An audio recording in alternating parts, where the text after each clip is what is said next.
It's officially, but I still have some time, so let's make the most of it. Plus, I think it's now maybe a good time to do this story quest.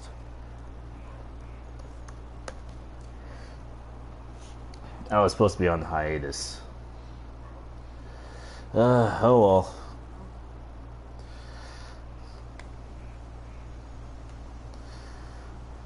Let's see.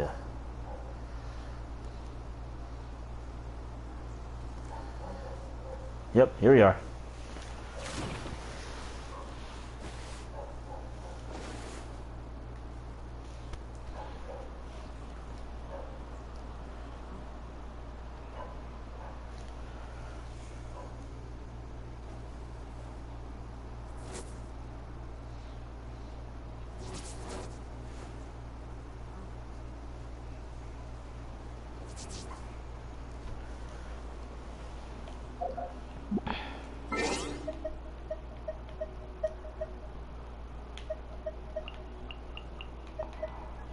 I think I'll get an opportunity like this again, so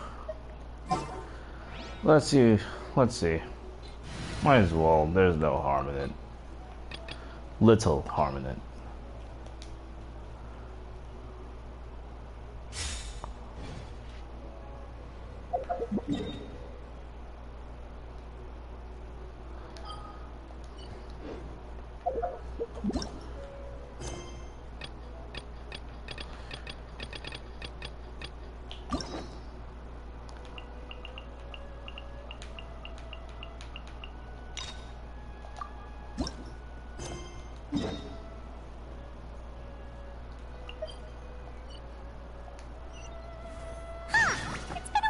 We visited Poisson. Maybe we should head over and have a look around. I don't think I'll have an opportunity like this again, so let's just get this over with.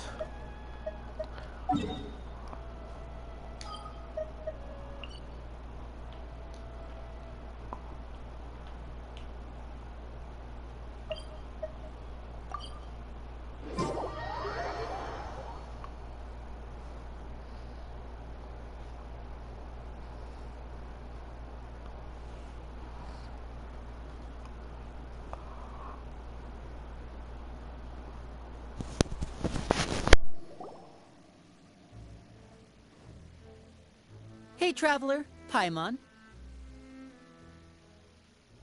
Oh, Paimon knows that voice! Over here.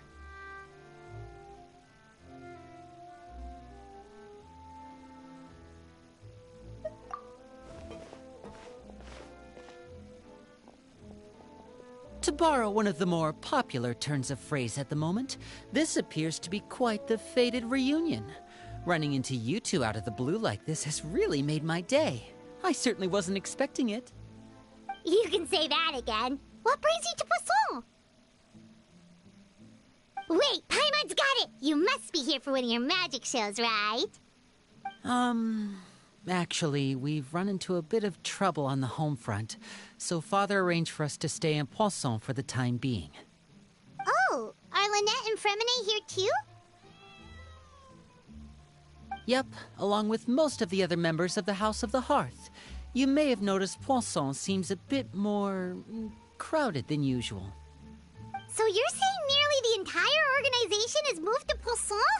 Sounds like you've run into way more than just a bit of trouble. What's really going on? Well... Since the two of you are so curious, perhaps I can fill in the gaps.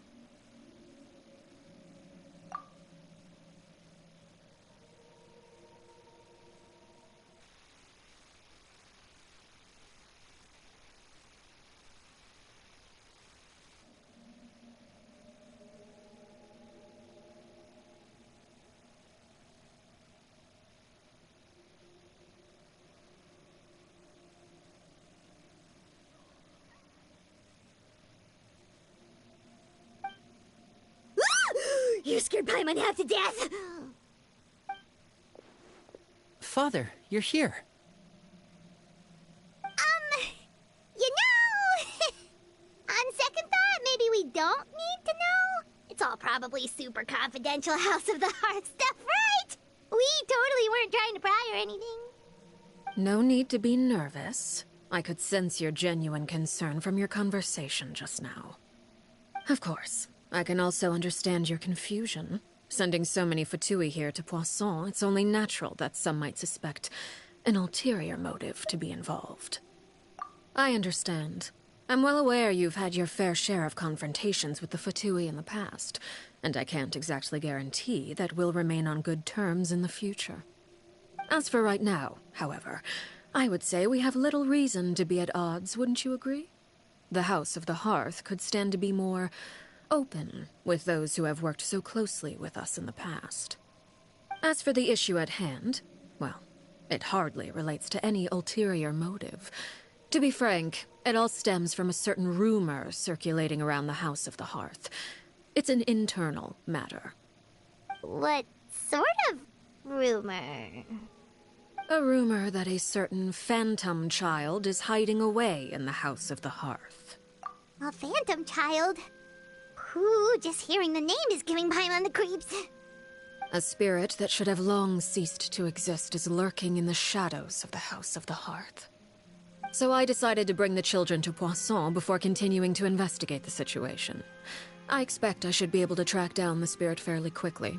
After that, it's just a matter of resolving the situation, if you will. It shouldn't be much trouble at all. If you're curious, or if you still have some concerns, it might be advisable to stick around for a few days. I'm sure the children would be exceedingly pleased to welcome some visitors. Lenny, I'll leave you to entertain our guests. I have some matters to attend to. Of course, Father.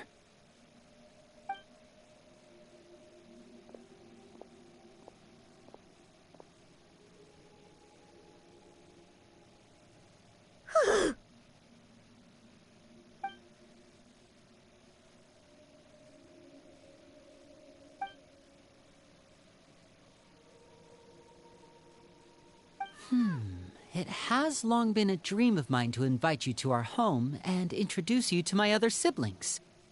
You're quite well known in the organization already. A lot of people have been talking about you, especially after everything with the prophecy. If you're willing, why don't you stay a while and have a little chat with us? Alright. We don't have anything else to do right now anyway. But let's be clear, we're just gonna be there as guests, okay? Don't get any funny... Oh, wait a second. For your guests, that probably means we'll be treated to lots of yummy food, right? Of course. During our stay in Poisson, we've been helping out the locals with some fishing. We bring in quite the bounty every day. In fact, today's the perfect chance for me to show you what I can do in the kitchen. Let's go. I'll take you to where we're staying.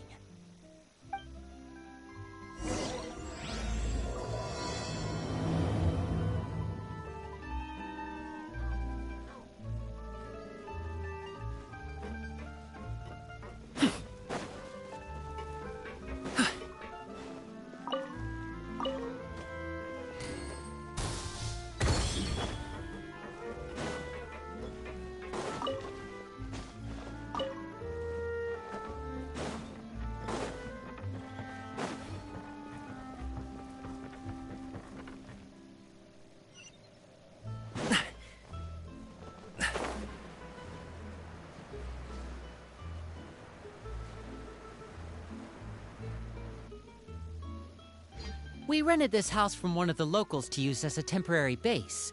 I'll come back later and tidy up a bit. After that, it should be all ready for you to stay in tonight. Awesome, thanks! So, where are we off to now? Well, when I happened to run into you two earlier, I was actually in the middle of distributing some supplies. With this many people staying in Poisson, we have to bring in outside supplies every now and then.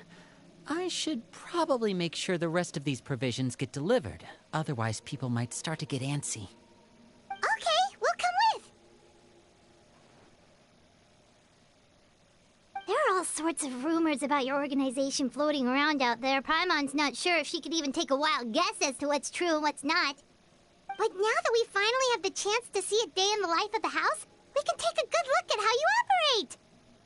Well, you're more than welcome to come along. Just follow me.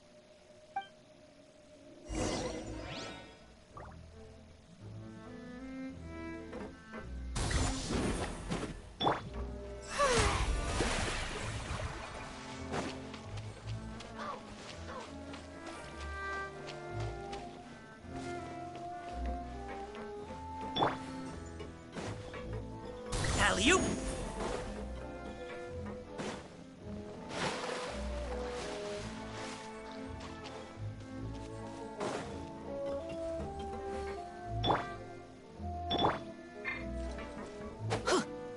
Let's light it up! Adventure time! Congratulations!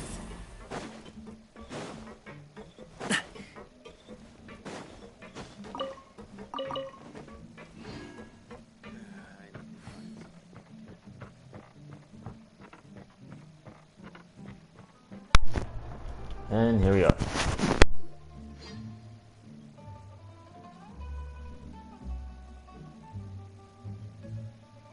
Linny! We're finally here. The supplies. I'm assuming you've... Brought them with me? Yep, here you go. Hello? Something caught your eye? It's the Traveler and Paimon! No way! Come here, everyone! Hurry! The Traveler and Paimon are here!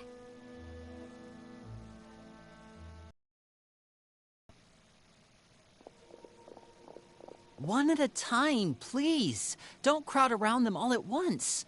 We don't want to scare off our guests now, do we? Oh, it's all right! Gotta say, Paimon didn't realize we were this famous. Of course! Father and Linny have told us so much about you. Father told us about how you helped Linny. According to her, you're a trustworthy friend. And as far as she's concerned, that's pretty much the highest compliment we've ever heard her give. As you can imagine, everyone's been very curious about you. I heard the Traveler is so strong that he can move a mountain with his bare hands. I heard Paimon eats so much that she can clean out the entire pantry at Hotel Tabor in just 3 days! Wait a second! That's the rumor you heard about Paimon? Oh, not cool at all! Oh, wait. When guests visit, you're supposed to give them gifts and stuff, right? Oh, we don't need something like that. Besides, we don't have anything to give to you! Come on, we insist! I can give you some of my new potions. Just pick your poison. And by that, I mean medicine or actual poison. I've got both. Huh? Or maybe Shaplo can teach you guys about stealth. He's super good at it. He's never been caught. Ah, now that's not a bad idea. I know you usually prefer to fight head-on, but it never hurts to expand your bag of tricks, right? When it comes to eliminating your enemies, staying quiet can go a long way. Trust me, I would know. I was poisoned not too long ago, and I'm still dealing with the after effects. So I'm not quite as good as I was before, but I can still give you some pointers. Wait, when you said gifts, Paimon didn't think you meant poison and stealth tactics. But those are the best things we can give you. You don't like them? Ooh, how about this? Tell me the name of someone who really annoys you, and we'll teach him a lesson for you. All right, Fold, Selwar. I think that's enough suggestions for now. When it comes to being a good host, it's the thought that counts. You don't need a physical gift to make our guests happy. In fact, pestering them with suggestion after suggestion might make them more annoyed than anything. I would say your enthusiasm has certainly gotten across. Really? Awesome! It's been so long since we have had guests to play with. If there's anything you need, just let us know. Yeah, especially if it's poison or something. I've got all sorts of potions for that. Well, we'll talk to you all later. We've still got supplies to distribute. All right, see you later.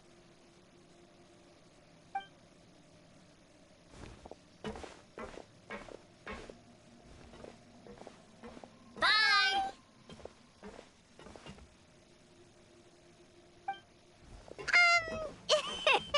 Lenny, about all that poison and stealth tactics talk just now. Scared you, did it? That kind of talk comes with being part of the House of the Hearth. When Foltz was really young, he strangled all of his family pets, just out of curiosity. He was labeled a dangerous problem child and was abandoned by his family. Elwar has an unnatural obsession with potions. Father has forbidden her from trying all the different concoctions she comes up with, but she still tries to test them in secret. You really have to keep an eye on that one.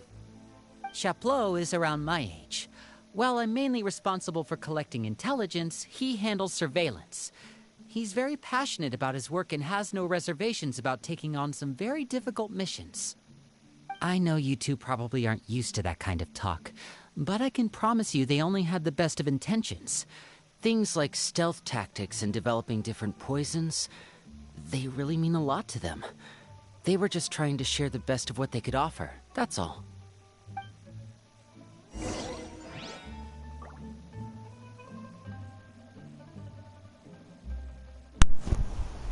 Well, that was interesting to say the least.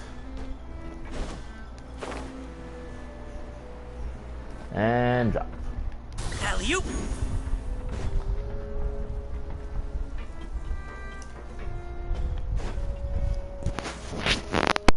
Filial, supplies are here. Thanks. And who are these two? Outsiders? Allow me to introduce you. This is the Traveler and Paimon. Oh, you're the famous duo I've been hearing so much about. It's nice to meet you. I heard you've traveled to all sorts of places. Is that true? Of course! We're making our way all across to that! Oh, good for you. You must be pretty familiar with Fontaine by now, then. Have you seen the new opera that started running recently? I think it's called... The 4,000 Thieves? Oh, this is the first we've heard of it. It seems like it's going to be fantastic. From what I've been able to tell from the posters, anyway. You should definitely check it out if you have the time. Oh, and there's the Blind Maiden, too. That one is supposed to have audience interaction. Seems pretty interesting. After this mission is over, I think I'll go get a manicure. Oh, maybe I should dye my hair. Wonder how much it'll cost. Is it just Paimon, or do these two seem much easier to get along with than the others? Looks like the House of the Hearth has some normal members after all. I heard that. Oh! Oops. I'm guessing you're referring to Foltz and the others? Yeah, we're definitely not all like them. I bet those crazies are practically foaming at the mouth right now. I'm sure they just can't wait to get back to Snezhnaya to carry out the plan. That's enough, Filial. Don't talk about family members behind their back, right? Whatever. Let's go. Guess this is goodbye then. If you ever have some time, we should go see the opera together.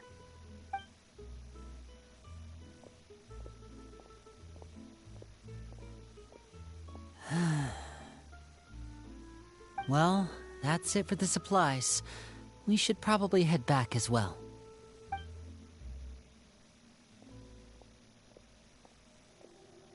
Well, they didn't seem too happy with each other. Seems like there could be something more going on here. You're right.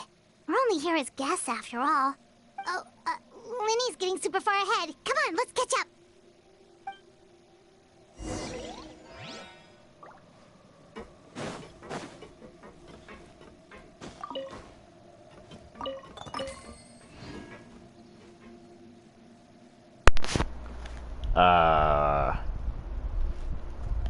I'm ahead. Look.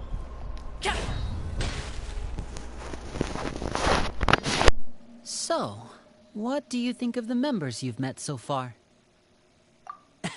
Well, Father is always encouraging us to be strong-willed and independent. So if there's one thing we've got, it's people who aren't afraid to speak their mind. Well, I should probably get cooking. Wanna join? Of course! Then let's head out and... Huh? Fremine? What are you doing here? Well, Hey, nice to see you again! Oh, you too. I heard you're here as guests of House of the Hearth. Welcome. We were just going to make some food. Why don't you come along? I could use some help in the kitchen, and I seem to remember you mentioning you wanted to make seafood soup for the traveler in Paimon. Seafood soup? Oh, Paimon is drooling already. Were you looking for something just now, Fremine? Maybe I can help. It's nothing. I just wanted to see if there were any extra supplies. Yeah, we've got some left over. What do you need? Some food and water, and some clean cloth, if possible. No problem. Give me a second here. Food, water... Wait a minute. What do you need all of those for? You're not on any missions as far as I'm aware, and you were just going to come eat with us. So what's this all about? I thought I'd grab an extra portion because I get hungry at night. Could be because I'm growing, you know, and... Fremine, you remember what I told you? You're not like me. Your lying skills still need some work. Tell me what's going on. Is it really bad enough that you have to keep it from your own brother? Maybe it'll be better if we gave them some space.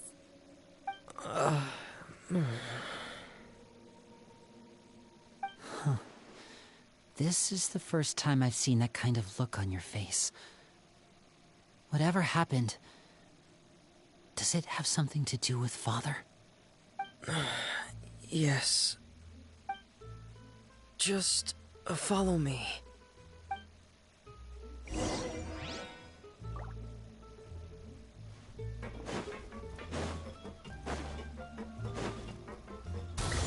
Congratulations!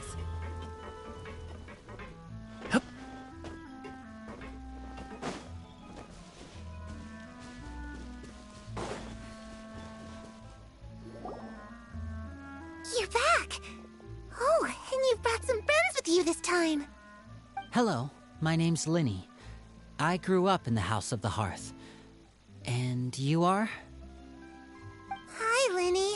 I'm also a child of the House of the Hearth, just like you. You can call me Clairvy.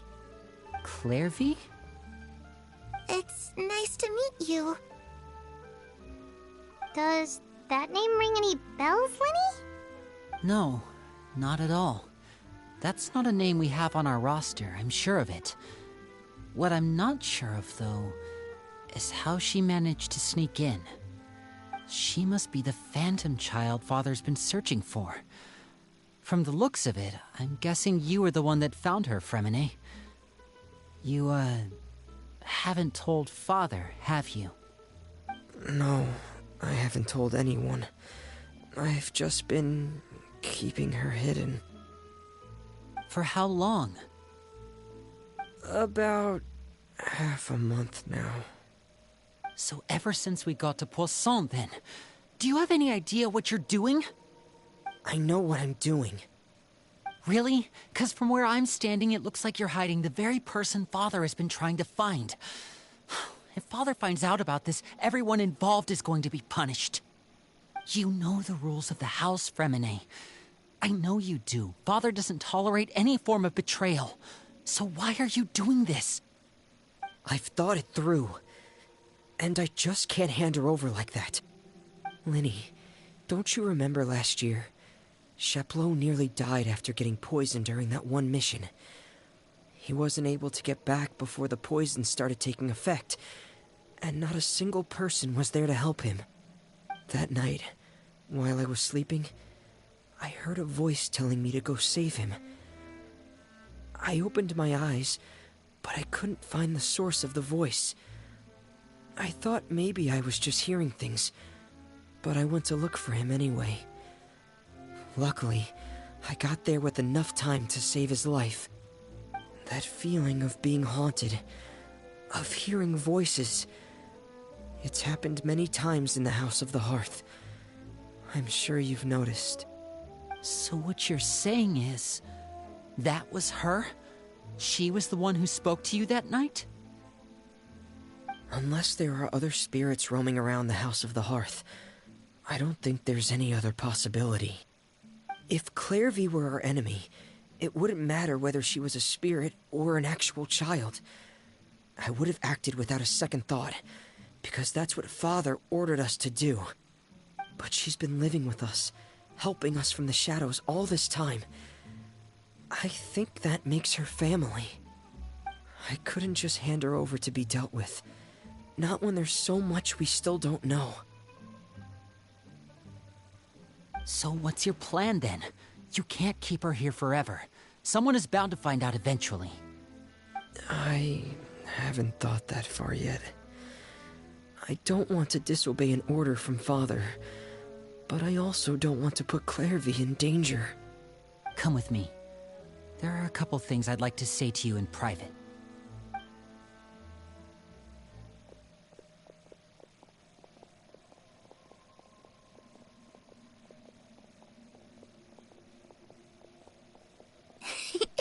Those two sure care a lot about each other. Well, they got a funny way of showing it. From where Paimon was floating, it sure seemed like they were about to bite each other's heads off. No way! They have a really deep bond. I could tell right away, 'cause I also have a friend like that. I just don't know how long that kind of bond can last. The darkness in the house runs deeper than you can imagine. No one can get out alive. I'm sorry, Linny. I really didn't mean to drag anyone else into this. Oh, really? You didn't mean to? 'Cause I, for one, wish you did. Huh? What do you mean? You know, when we were younger, you didn't call me Linny. You called me brother, just like Lynette. We grew up together, the three of us. We were all orphans, all rescued by Father.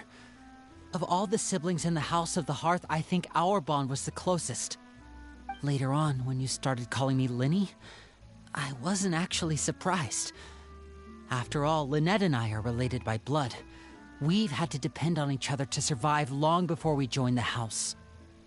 Linny, The darkest and most difficult moments of my life happened before you and I had ever met. I'm sure that's true for you as well. Even so, Fremine, we've stood by each other for all these years now, and to me, that means more than blood. You and Lynette are the most important people in my life. No one can replace you. So I won't let you face anything alone. Not if I can help it. Oh, looks like things are getting kinda heated between Linny and Fremine. Maybe we should go check on them. Oh, it's raining. I should put my clothes away. Anything to say?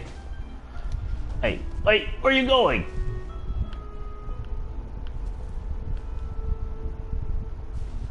Perry? Huh. Looks like she's not here either. Yep, I have a good idea where she is.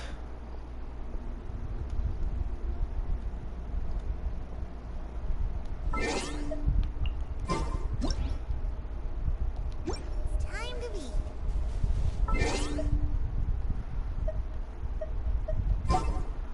And this will be brief.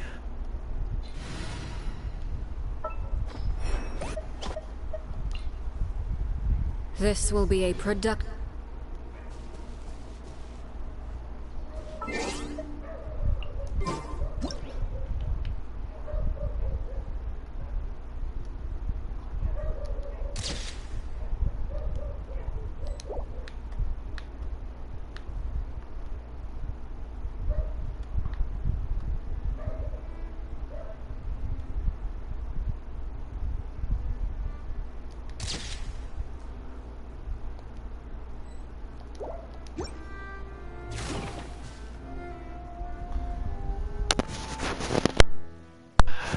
Hello, Cassie. how's it going? Aye. What could the children be up to? Never mind. Let them do as they please. Am I being earth this thing? Or, let me see here. It should be working.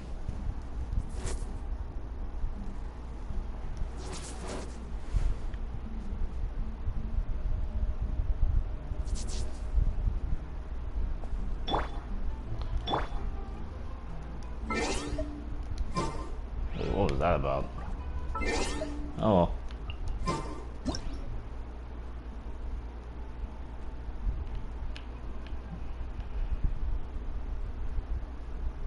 Staring into my eyes is ill-advised. I can't promise you'll like what you see. This camera's weird.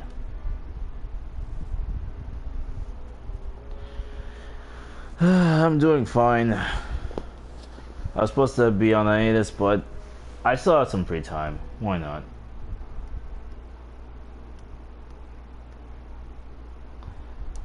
I might as well just do this story quest since it's Arlecchino's birthday today.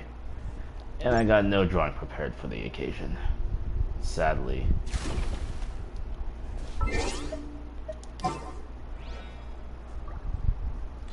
Too bad I already know how this story goes, so there's not really much else to go through.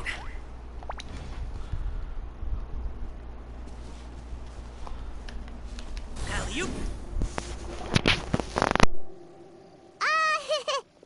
two! Hope we aren't interrupting anything. Like a fight, or... Oh, wait a minute, Fremine. You're not crying, are you? Is everything alright? Everything's fine. Thanks for asking. Well, we're all friends here, right? We've been through so much together, so if there's anything we can do to help, just say the word.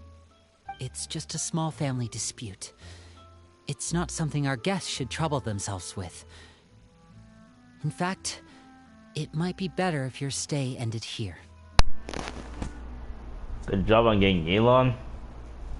Thanks, but I had her since last year. She's actually my very first 5-star. I wish I could get her a weapon though.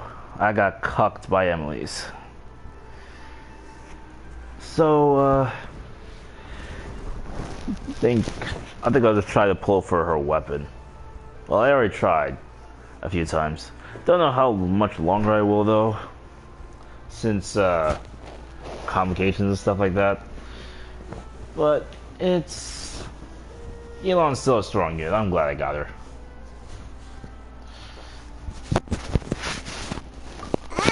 What are you getting at, Traveler? When guests are around, families are often on their best behavior. And any disputes are less likely to escalate. That's what you're trying to say, isn't it?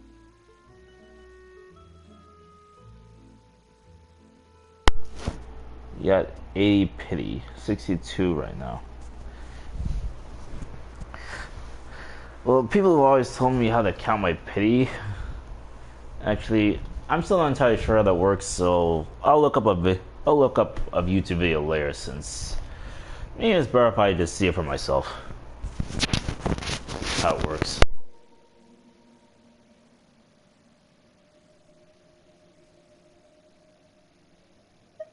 I just...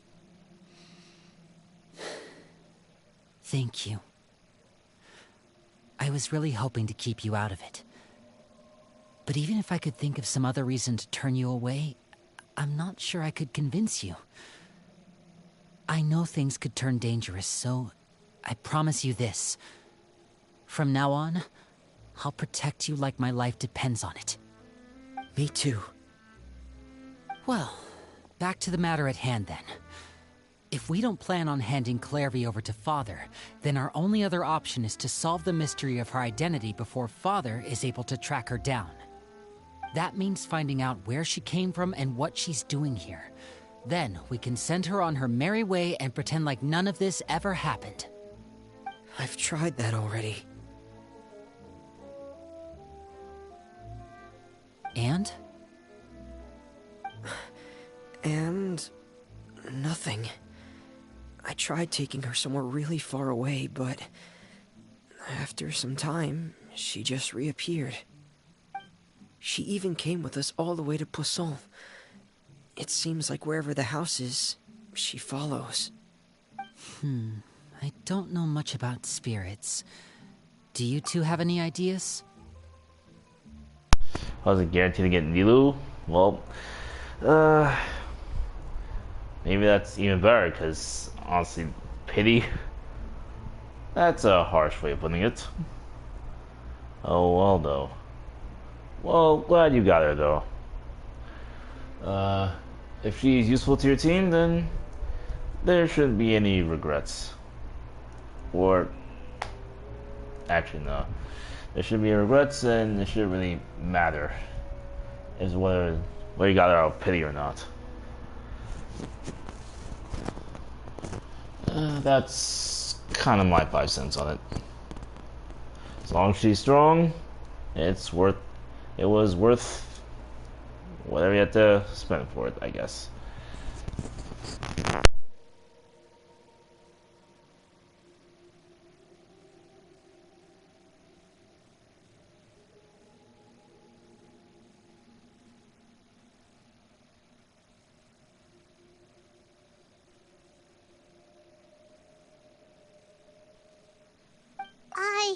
Let's see here. Paimon remembers hearing something like, if you fulfill a spirit's last wish before they died, they'll let go of whatever's keeping them here and return to the ley lines. Oh, it's just that Paimon doesn't really remember where she heard that, so it's not guaranteed to work or anything. Well, sounds like it's worth a shot. Guess that means we should go ask her about her wish. But first, Fremine, I need you to promise me something.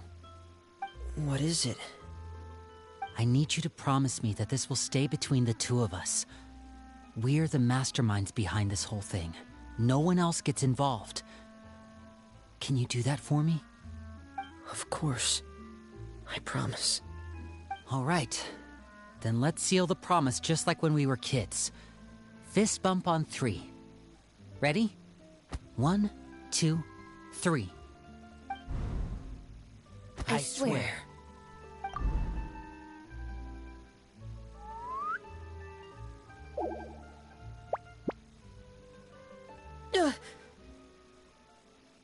Whoa! Lynette!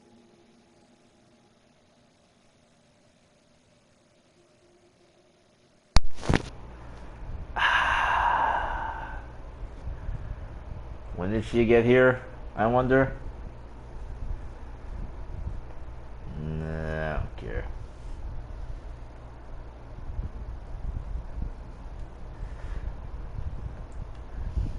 I think I'll just move on. But what a surprise! What brings you here, dear sister? And, when exactly did you get here?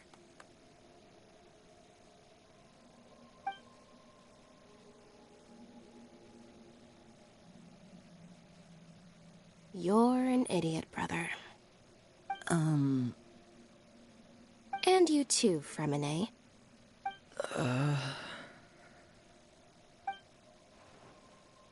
You 3, Traveler. And you 4, Paimon. What exactly did they do? They're part of this. Well, they are now, but you know what I mean. Wait, what did we do? I've seen Clairvy around the House of the Hearth before. I hadn't seen her in Poisson, so I figured she must not have come with us. But it turns out you were just hiding her. I heard you talking about your plan. Rather than steering clear of the situation, I'd rather fully join in.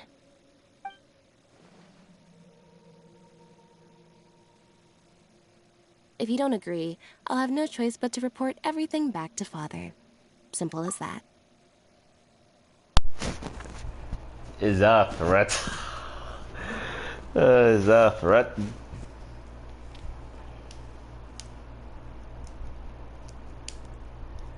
It's complicated. It's a bit complicated. I already know how this goes down. Let's just say it's complicated. You're not giving us much wiggle room here, Lynette. Well, I guess we're all in this together then. After we talk to Clairvy, we'll figure out our next move. There's no time to lose. Let's go.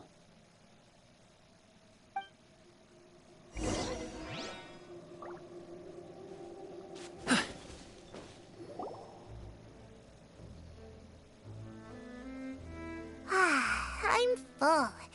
Thank you for bringing me this food, you guys. She said she's full, but the food doesn't look like it's even been touched. That's right. Based on what I've been able to observe, it doesn't seem like Clairvy can interact with the physical world at all. Still, when she's presented with food, she'll always linger around it for a good little while. Maybe, in her mind, she really is eating those things. Does she know that she has already passed away? I've tried to ask her, but she didn't answer. My guess is that she's just as confused as we are. Or maybe she couldn't understand the question at all. Clairvy, if you've got some time, I'd like to ask you a few questions. Sure. Oh, another new friend. Hi, I'm Clairvy. Hello. Clairvy, how did you join the House of the Hearth? Huh? Isn't it the same for everybody? The knave brings you here and then you can't leave. It's just that your name, it's not on the roster. And I've never seen you before. The roster? Oh, I get it now. I think there might be some things you don't know about this place. The people in charge, they're not as nice as they look. They say they keep a roster, but it's not complete. There are a lot of people who aren't on it, and never will be. In this house, some people are family, and other people are just test subjects. Those kinds of people aren't ever going to get a place on the roster, unless it's the roster of people who've been executed. Wait, does that mean the knave... She... Is there anyone that can vouch for you? Perry. She's my best friend. She's the only one I trust in this place. Have either of you heard of that name before? No. Me neither. Clairvy, Perry. Neither of those names are on the roster. But it seems like she's telling the truth. Either that, or this kid's already got a bag of tricks bigger than mine. Maybe we should try a different approach. Clairvy, do you have a wish? A wish? It can be anything you want. Just imagine. It's your birthday, you're blowing out the candles, and your wish is...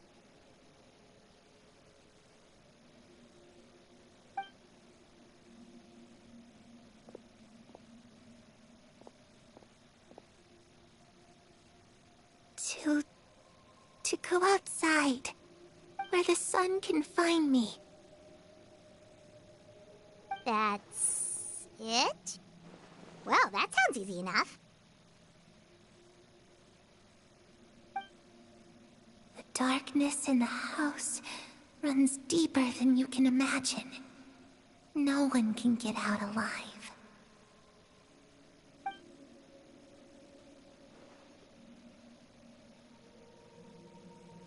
Okay, time to divide and conquer. Listen up. I've got a plan. I'll try and find a way to use basic illusory magic to take Clairvy outside and bring her somewhere with sunlight. Lynette, try and find the list of executions that Clairvy was talking about, and see if her name is on it.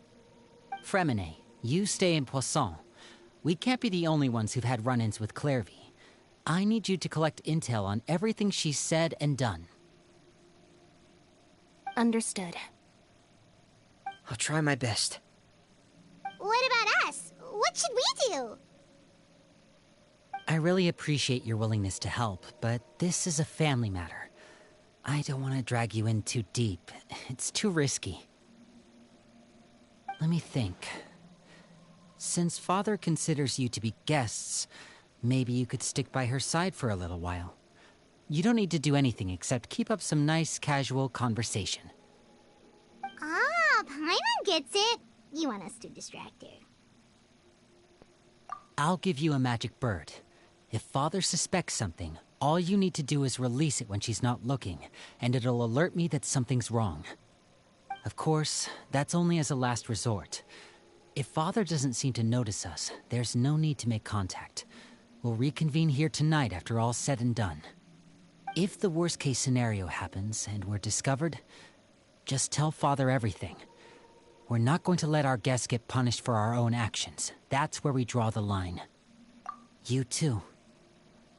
Okay, this is where we part. Father should be at the beach nearby.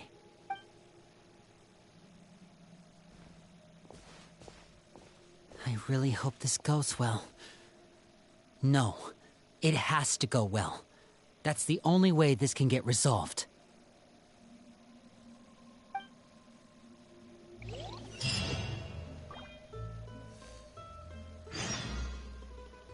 This is gonna be one hell of a story quest. Too bad I already know how it ends. Let's go look for Arlecchino.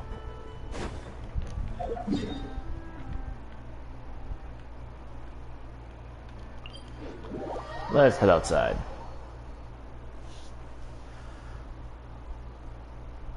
And it's already 47 minutes in. Wow, time passes fast, you know. Anyways, let's get a move on.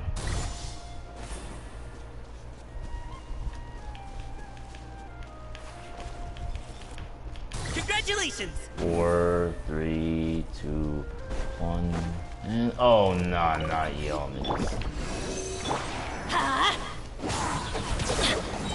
Teamwork is dream. Mighty mythical beast.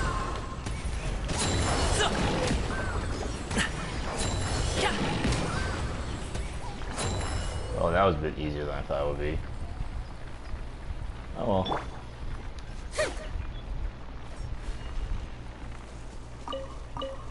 I will take these as a reward. Move it along my day. Wait a minute.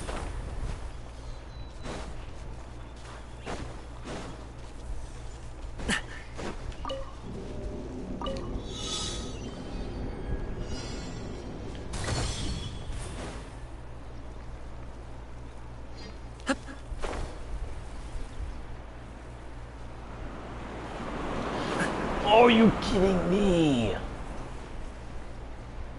Are you kidding me? Sorry, pal.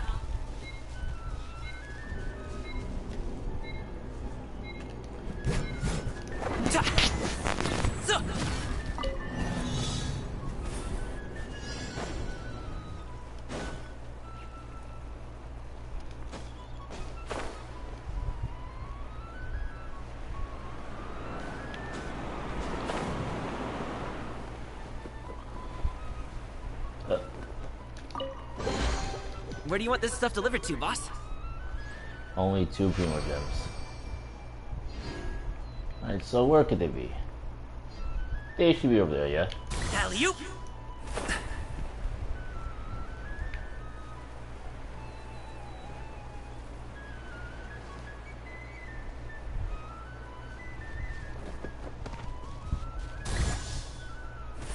Oh, and there's Child too. Alright, let's see what's up.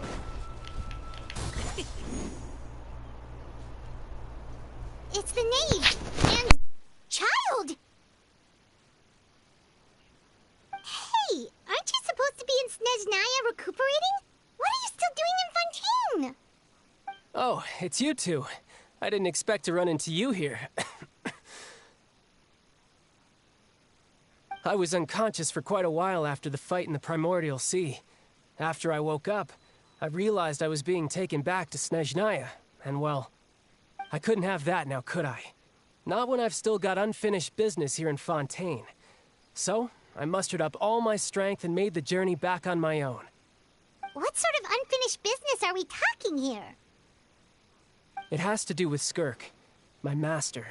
I really wanted to meet up with her, but by the time I got back, she had already left. I still have so many questions for her. Without any other leads, all I could do was ask the knave to help me track her down. She must have left behind some traces from her time in Fontaine. Oh, okay, so have you found any clues? Unfortunately, no. While the House of the Hearth is adept at collecting all manner of intelligence, certain existences can still manage to escape our purview. Basically, unless Master feels there's a need to meet with me, she's not going to be found. But that problem has an easy fix. I just need to become stronger, and then... Paimon thinks you should focus on getting better first. The worst of it is over. It's all thanks to that one kid from the House of the Hearth. Elwar, I think her name was. She gave me a bunch of random potions to drink. They didn't go down easy, let me tell you. Pain and chills all over. But they really did help speed up my recovery. And that's good, because it looks like I really do have to head back this time. The old man's been putting the pressure on me. He sent someone to tell me I'm needed for some sort of project. Project Stuja? Yeah, that's the one. I heard Regrader's involved too. I'm not looking forward to having to listen to all his monologuing, that's for sure. Hey, maybe you could think of a way for me to stay in Fontaine for a little longer.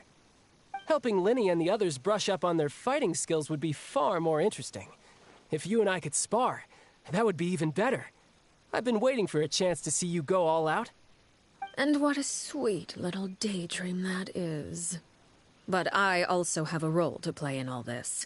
I'll be leaving Fontaine shortly as well. Besides, considering how little they see fit to step outside the homeland, being called on to return to Snezhnaya by such illustrious dignitaries, what a great honor. Wouldn't you agree? One I could do without, I'd say. Is it just Paimon? Or does it kind of seem like they're... just casually trash-talking their colleagues behind their backs. No one... I don't think there's any actual person with a job out there that hasn't done this at some point in their lives. I will never believe them. If a worker tells me that they haven't just trash-talked another colleague behind their back, I wouldn't believe them. They gotta have at least some sort of painness about them inside. It doesn't matter who exactly, just... I would never believe you. Never. No one is that nice. So, dear guests of the House of the Hearth, to what do I owe the visit? Well, we just... Wanted to tell you happy birthday? I don't have a cake, sadly. But, I can work something out. Let me see here. Maybe a barbecue dinner? Those seem to be your favorite these days. Well, other than the stuff I've heard in your voice lines, let's see what else you got to offer. Right! We're super close to Linny and the others, but we still don't know much about you! Is that so? Introductions have already been made, have they not? Oh, well, you see? There's only so much you can learn about someone from a short introduction. At least tell us something a little extra, like... why do you call yourself father? Good question. I'd also like to know. The fact that you have to ask tells me our intelligence work has been quite successful. Telling you the answer to that question would only serve to undermine that success. And we can't have that, now can we? Spoken like a true diplomat. That was some expert sidestepping right there. Well, if there's nothing else, I think I'll take my leave. I still have a small matter to resolve at home. Wait, don't go!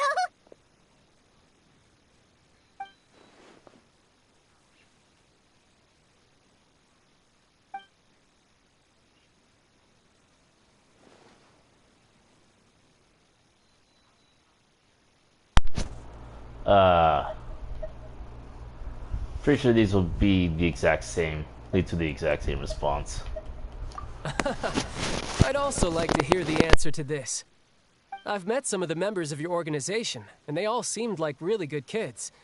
They actually reminded me of Tonya and Tusser.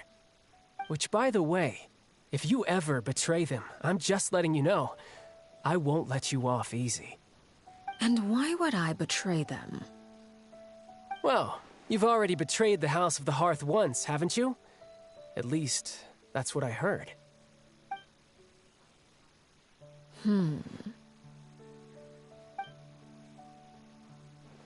Okay, I admit. That's just what the old man told me. The rooster, I mean.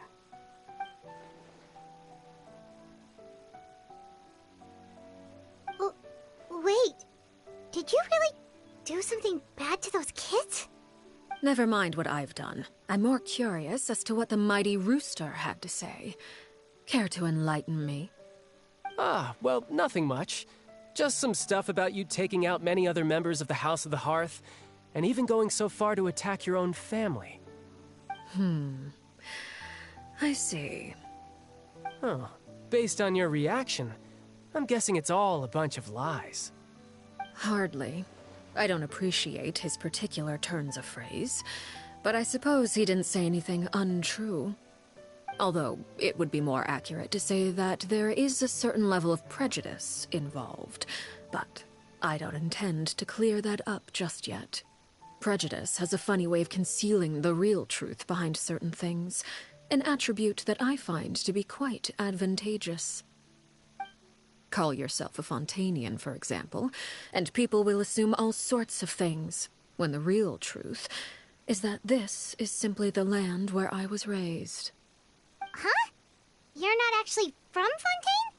But then why did you try to help out with the prophecy and everything? I was trying to protect the children born in Fontaine. Claiming that I myself was a Fontanian simply made it easier to operate. People would hardly suspect a fellow Fontanian of having any ulterior motives. Who wouldn't want to save their homeland after all? The primordial sea wouldn't have any effect on me, but it would have caused great harm to the House of the Hearth. Well, you wanted extra information, didn't you? There you go. I hope that satisfied your curiosity.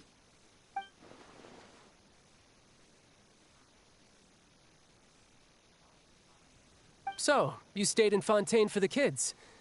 I guess I was wrong to believe you'd betray them. Apologies. Looks like I was holding on to some prejudices myself. Good. Like I said, I like it when others have misconceptions of me. Actually, while I was recuperating at the House of the Hearth, there was something else that really caught my attention. I heard that members always resolve disputes and arguments with a friendly spar, and the loser has to back down. Seems pretty cool if you ask me. Would also give them plenty of opportunities to hone their skills. Well, that's only a recent development. In the past, such spars weren't nearly so friendly. The losing party would lose everything, including their life. They were that high stakes? Whew, at least that's not a thing anymore. Well, the current atmosphere's not half bad. I'm a bit jealous, actually. You've got so many family members around you, and you even get to live with them. Having a lot of family around means dealing with a considerable amount of bickering and scheming. Once Tonya and Tusser enter their rebellious phase, I'm sure you'll understand. Just imagine Tusser becomes obsessed with plucking out strands from the rooster's mustache, or Tonya decides to dye her hair 42 different colors.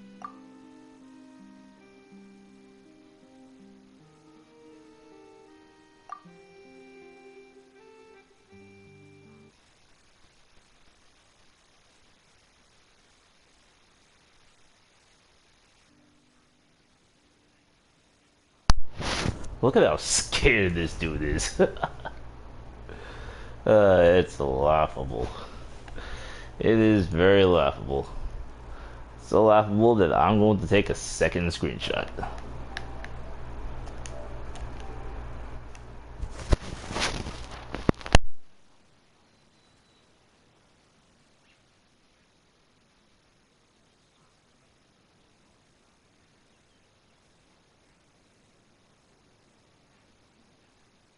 Okay.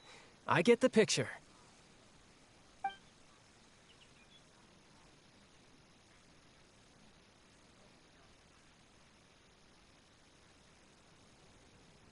Well, would you look at the time? I should probably get going. Traveler, Paimon, I'm not sure where our paths will cross next, but the next time we run into each other, we should definitely try and find some time to spar. Again, maybe this is a conversation we can have when you look less like you're gonna keel over. All right. Well, thanks for everything, Arlecchino. No thanks necessary. You also played a part in obtaining the Gnosis. I would say we can call ourselves even.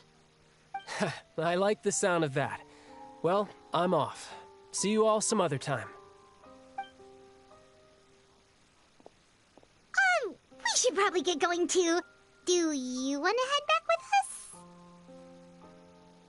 Oh? You want me to leave so soon?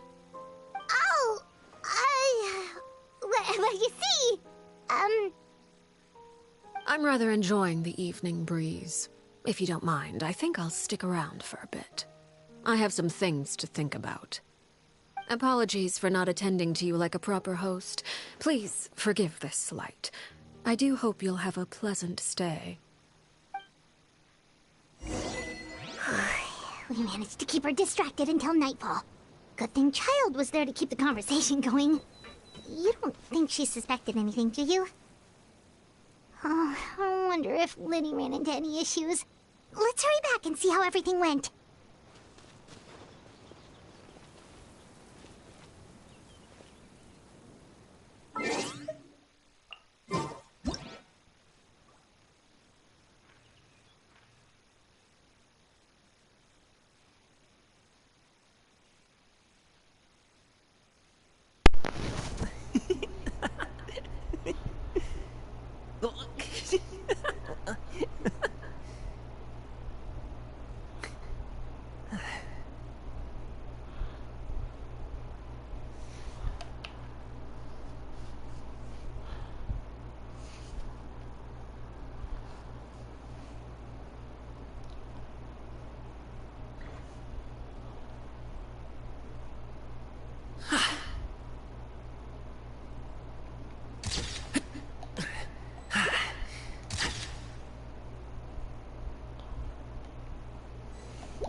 I keep forgetting, goddammit.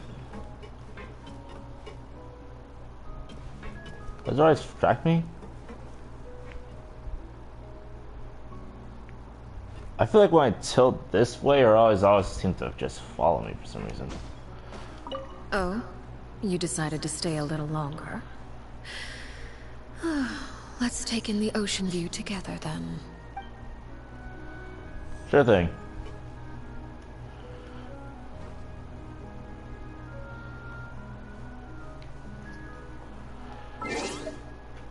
Actually, let me remove this sword for a bit. This thing can sometimes get in the way.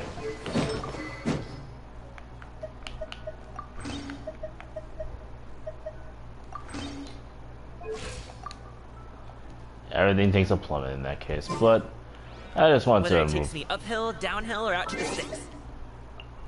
I get the goods from A to B. I'll even take him across the sea if needed. so don't worry, you're in safe hands. They don't call me the gold standard guard for nothing.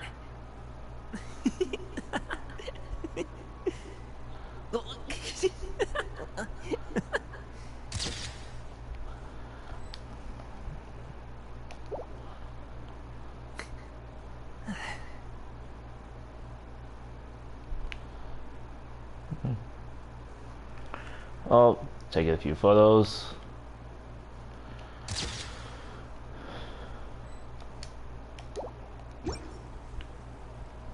I'll try this one more time and get. Well, I'll try this one more time. I do enjoy taking these photos sometimes.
Wow.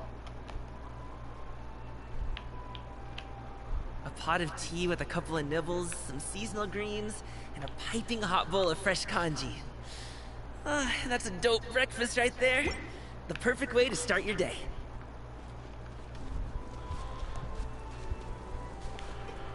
Alright, I'll just leave this for a few moments here.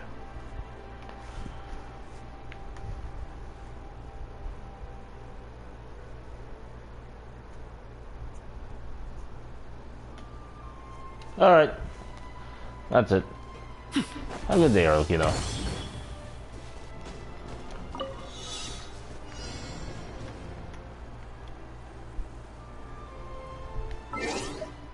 Are you kidding me?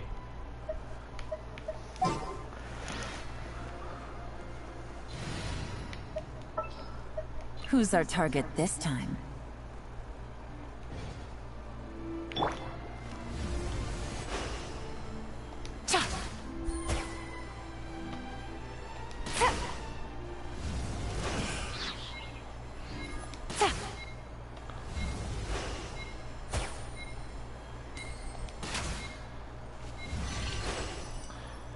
Left it.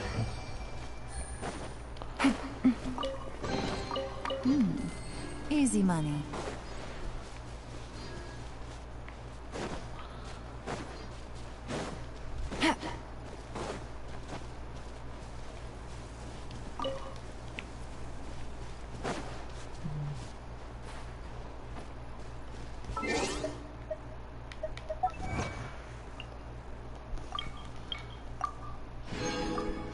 Wait, what was that accomplishment again? I didn't get to read it. Meet all sorts of people during your adventures. Alright, so let's see here. Party setup.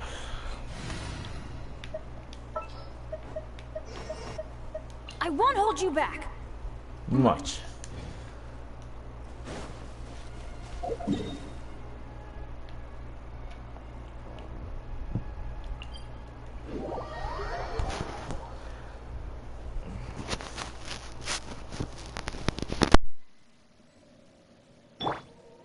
Congratulations!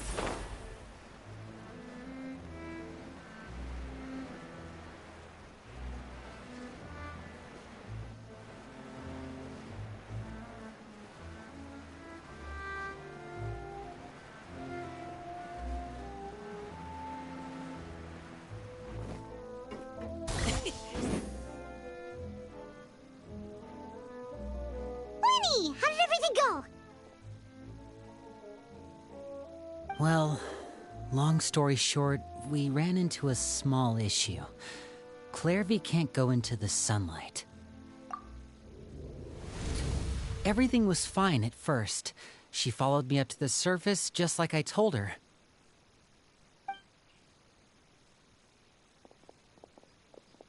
But as I led her out of the shadows and into the sunlight, she vanished.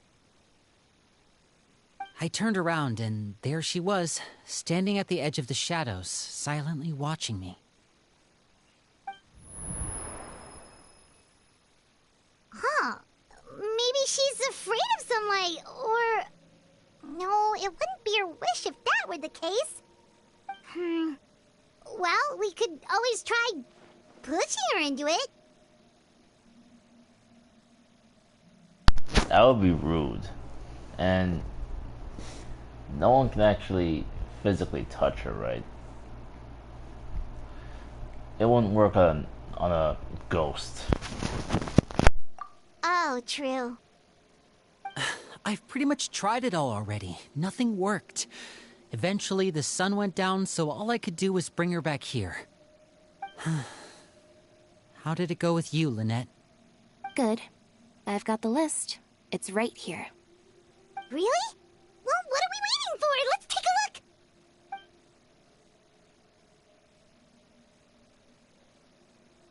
Oh, that's a lot of pages. Oh, it's gonna take forever to get through it all. We can each take a section. Here. La Pouillade, L'Endroit, Chambel, Horaire.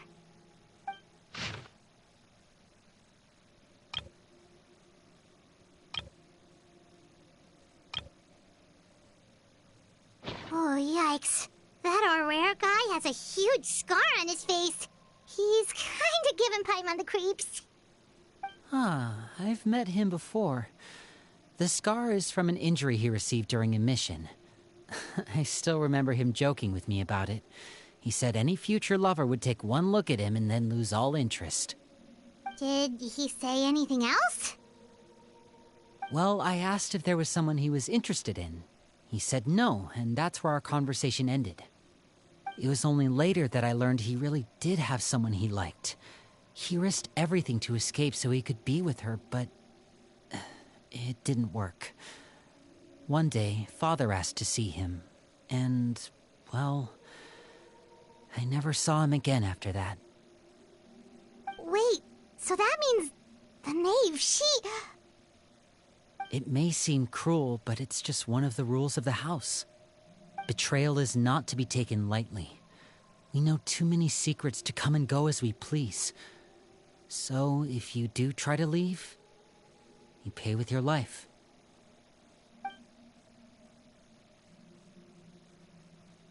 Her name's not here, huh? Well, that's not too surprising. It doesn't seem like this list is complete. It only contains records dating back around 5 years. Let's shift our attention then. Fremine, were you able to find anything out? Fremine. Sorry. I was thinking about something. I managed to talk to quite a few people, but I couldn't help but notice that the atmosphere in the house was a little... strange. Strange? Yeah, I mean, I know there have been arguments in the past, times when people haven't gotten along. Chaplot and Filiol are a good example of that. Oh, those are two of the people that we met while delivering supplies. Paimon can see how they might not get along. They had very different vibes, and their, interests seem to be pretty different as well. That's to be expected, actually. Father brought us all here, shared her knowledge with us, taught us how to fight. That's one thing we all share. But that's also where the similarities end. Not all of us feel the same desire to stay here. As members of the House of the Hearth, we're also considered part of the Fatui. And to a lot of people, that's an identity they never asked for. Certain members get older and realize they want something else for themselves. But considering the rules of the house, most people would never say that out loud. People like Chaplot and Foltz are loyal to Father and her vision. They're proud to be part of the Fatui. Filial and Nantoy, on the other hand, well, they aren't quite as enthusiastic. These kinds of conflicts have always been there. It's not like Father is in the dark about any of this. Well, that's true. But it just feels like things have gotten worse lately. Filial and the others, it seemed like they were meeting in secret to talk about something. I can't say for sure, but I think they've met Clairvy. You think she's been inciting them to act out? No, not exactly. But I wouldn't be surprised if she said something to them about the darkness in the house and how deep it runs. She's told me about it before. Experiments being run on children. People being used as pawns on the battlefield without so much as the strength to survive. And they just believed all that? Without any evidence? Clairvy's words probably gave them the excuse they were looking for. Whether they actually believe them to be true is secondary. This is all because of Project Stuja, isn't it? Whoa. Hold on a second. What's this Project Stuja all about, huh? This is the second time it's come up now. Sorry, but I'm not sure of the details either. I only know what Father has told us, which is that it's something the Rooster and Regrader have been working on together. Apparently, it has to do with the Fatui's strategic plan for the future. Because the House of the Hearth was so successful in obtaining the Gnosis, we now have the honor of playing a key role in Project Stuja. Wait, but isn't that a good thing? Key role is just another way of saying dangerous role. To us, the whole thing is an inconvenience. Father thinks so too, but she's in no position to refuse. Their plan isn't exactly unreasonable, and they've been funneling the house a lot of funding. It's just that we'll lose a lot of members in the process. Participating in the plan, it's an honor in name only.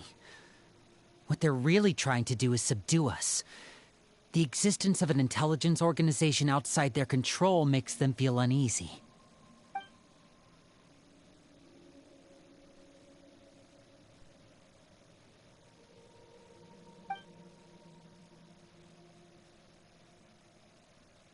Okay, super complicated top secret Fatui business aside, what does all of this have to do with the conflicts you were talking about earlier? Paimon doesn't get the connection. External pressure has a way of exacerbating internal strife. You can't overlook the power of fear either. People are afraid of dying, and that fear is often the impetus for a lot of stupid decisions. I thought resolving the Clairvy situation would make everything go back to normal. But it looks like things are more complicated than I thought. If we leave Filial and the others to their own devices, sooner or later, Father will be forced to take action. We can only focus on one situation at a time, brother. You're right. Even if we confront Filial and the others, it won't do any good. It might even make matters worse. We should focus on Clairvy for now. Well, it's getting late. We should head back and get some rest. We'll try again first thing tomorrow. Lynette, you stick with me this time. Fremine, keep a close eye on Filial and the others. Make sure they don't do anything they'll regret. Good work today, everyone. Have a good night, and I'll see you tomorrow.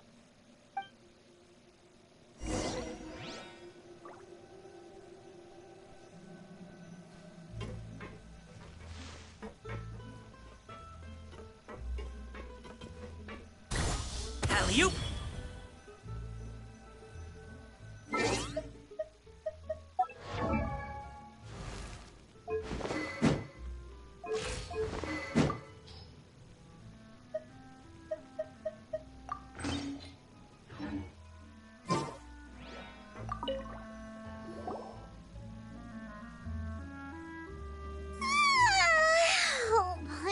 looking forward to an early night, but she can't sleep at all.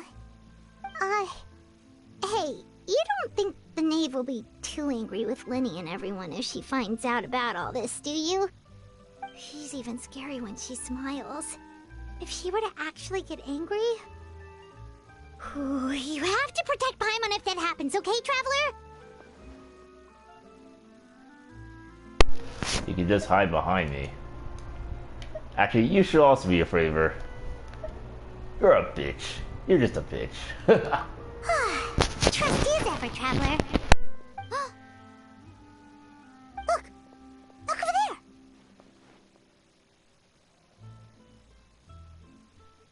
Quick! Let's catch up with her before anyone sees!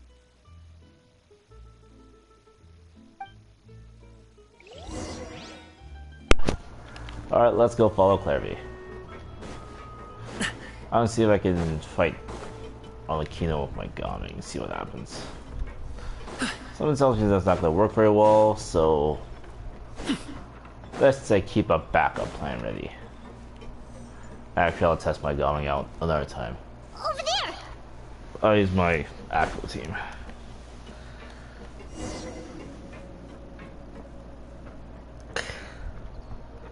Where'd she go? Sorry, pal. Oh, where is she going? Oh, if someone sees her, we're toast!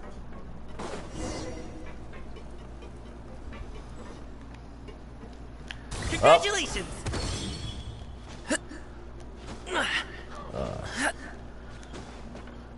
Oh, look! She stopped! Sorry, pal.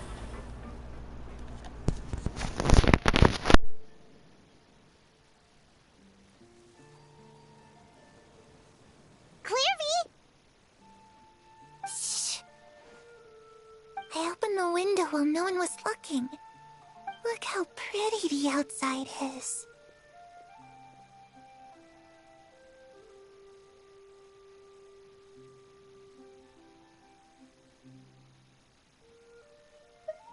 If only I could have more than this. You probably think I'm being silly, huh? All this hopeless resisting. It's better to dream of what I could have than try to make it a reality, right? Please, help us get on the same page here, Clary. We need you to tell us what you know. Can you do that? Sure. Although, after you hear all this, I think you might regret that decision. Everyone in this family is nothing more than a tool. Something to be used and exploited. We're all expendable. Including me. As long as you're useful, you get to stick around. Lose your value, and you're handed over to the doctor, experimented on, and given a fate worse than death. I've seen it happen again and again, and I've had enough. You're saying the knave did all that? It's just, that doesn't seem like something she would do. She's scary and all, but it seems like even she has lines she wouldn't cross. I knew you wouldn't believe me. Everyone thinks she's a good person. They all think of her like a real mother. That is when I found out something was off. Something is off. That is what tipped me off. That's when I thought to myself, yeah, something's not right. Wait a minute. Something ain't right here. Mother? But she doesn't deserve that title. She's disgraced it and tarnished it. And if I had things my way, I'd never see her again.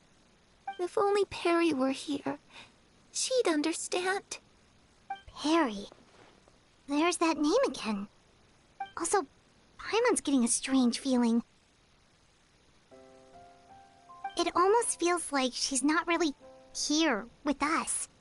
Paimon can't tell if she's actually talking to us or if she's mistaken us for someone else. Well, in any case, it seems like she really needs someone to talk to. We should keep her company for a little longer. She looks so young. But it seems like she's been through a lot. It's getting windy. I should close the window. Ooh, look at the moon. Isn't it pretty? Hey, wanna hear a secret? I heard that if you look up at the night sky in Snezhnaya, you can see the aurora. It's supposed to be super pretty.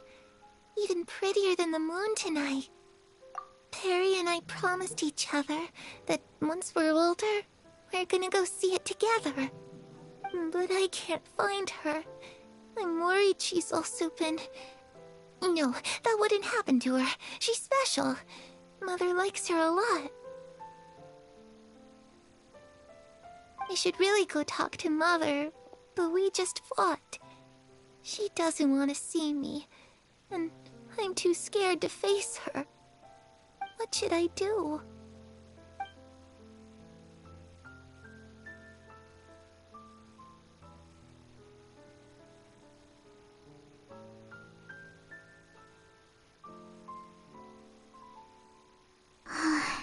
Paimon really doesn't understand what's going on with her.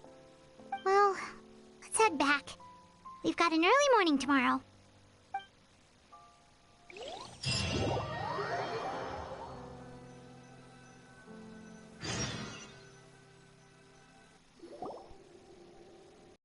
Looks like we're all here. Let's go ahead with the plan. Oh? What is it? What makes you ask that? Well, we kinda ran into Clairvy last night, and that's what she told us. We met the doctor back in Sumeru. He's super dangerous, and he's done all sorts of bad things. It's possible that Father and the doctor have had certain dealings, but I don't think Father would work with him. We're not really on the same side, so there's not a lot of trust between them. That doesn't exactly set the stage for a successful partnership. I did hear, though, that when Father first became a Harbinger, the doctor offered to work with the House of the Hearth. Father rejected most of his proposals, except for one. It had to do with some sort of secret experiment. Secret experiment? Could that be what Clairvy was talking about? I don't think so. I don't know any details about the experiment itself, but I do know it's an entirely independent operation. The doctor only proposed a direction for the research. That was the extent of his involvement. I still don't think that counts as working together. The details of the experiment are confidential, but complete records are kept on all participants. That doesn't seem to be the case with the situation Clairvy referred to. I know you don't agree with some of the Fatui's methods, and I'm not asking you to. But I am asking you to trust us on this. The House of the Hearth has its own principles. There are certain lines we're not willing to cross. Alright, that's good to hear at least. Clairvy seems to think the knave and the doctor worked together to do something horrible. If that turned out to be true, Paimon doesn't know how he would even face you guys. It's just that it doesn't seem like Clairvy is lying either. The easiest thing to do would be just ask the knave directly, but Paimon doesn't think she'd tell us. Father didn't come back last night. She's probably still near the shore. We'll be counting on you to distract her. Lynette, you're with me. Fremine, you know what to do. Be on your guard, everyone. All right, let's get to it.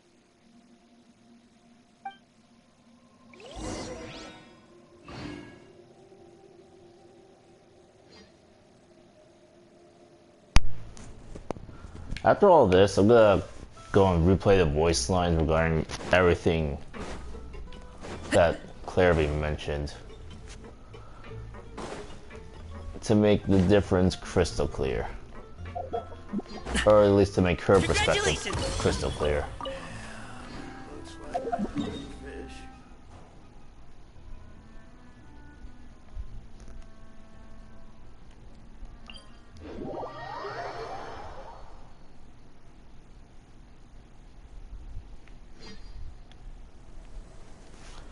One moment.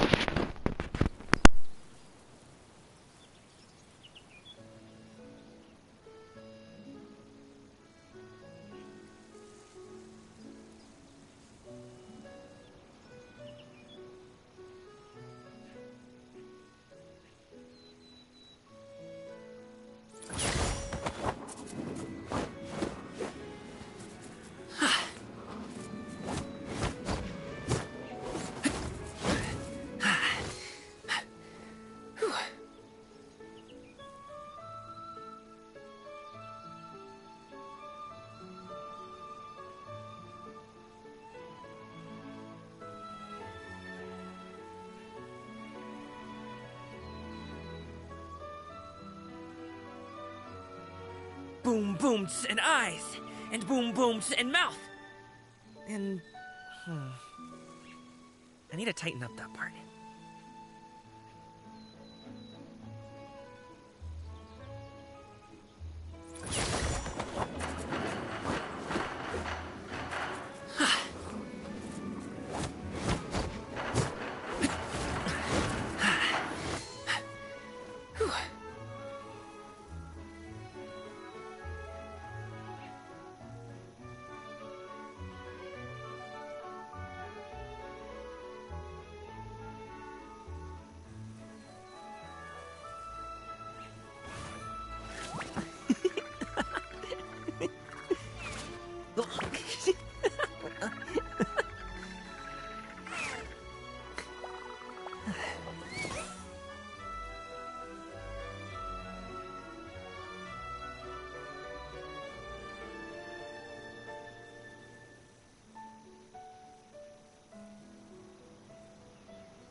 A pot of tea with a couple of nibbles, some seasonal greens, and a piping hot bowl of fresh kanji. That's a dope breakfast right there. The perfect way to start your day.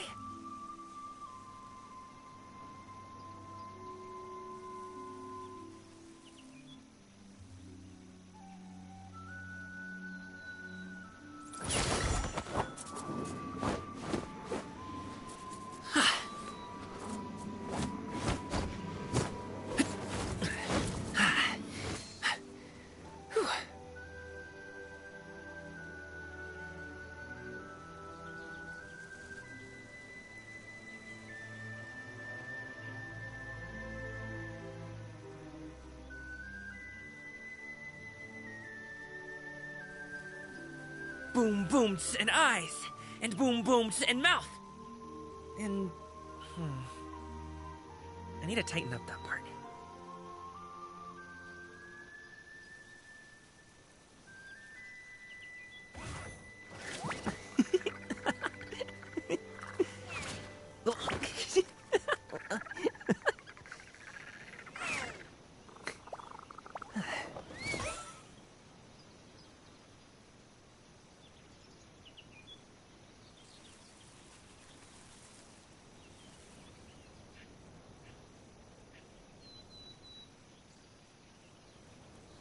A pot of tea with a couple of nibbles, some seasonal greens, and a piping hot bowl of fresh kanji. That's a dope breakfast right there. The perfect way to start your day.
whether it takes me uphill, downhill, or out to the sticks. I get the goods from A to B. I'll even take him across the sea if needed. So don't worry, you're in safe hands. They don't call me the gold standard guard for nothing.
Sorry, pal.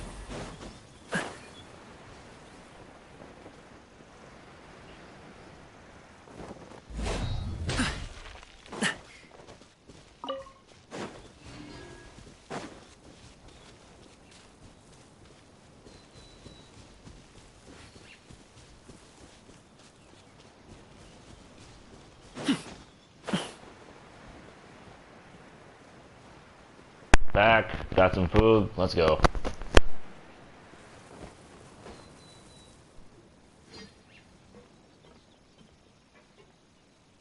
Ah, it's you two again.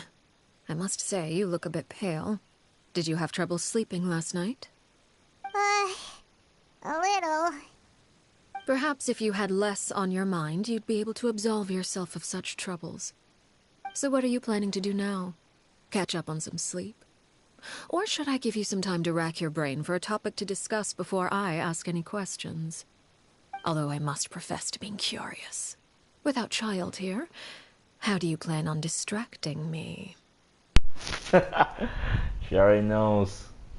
She's too perceptive. Us? Distract you? A good one. But no, we were just here for a chat. Looks like you could have used some extra time to think. No matter. If you don't have any other plans, why don't you accompany me somewhere? Don't worry. I'll be sure to steer clear of any scheming children. The ocean breeze is sure nice today. Children always think they can hide things from the grown-ups. But nothing gets past me. Least of all a little scheming.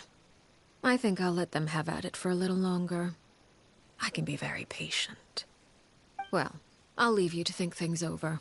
If you're so inclined, meet me outside the Palais Mermonia. Good things come to children who do as they're told. So I do hope you decide to tag along. If only for your friends' sakes. What should we do? She clearly knows about everything we've been doing, and Paimon doesn't think it'd be a stretch to say she was threatening us just now.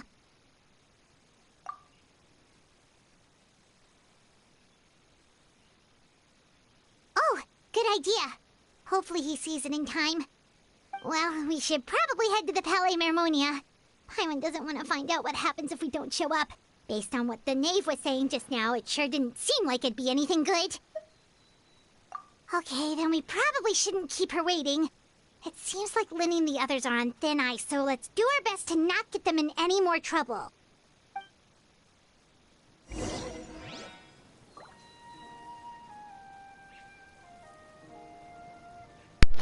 Nice music. This music's nice.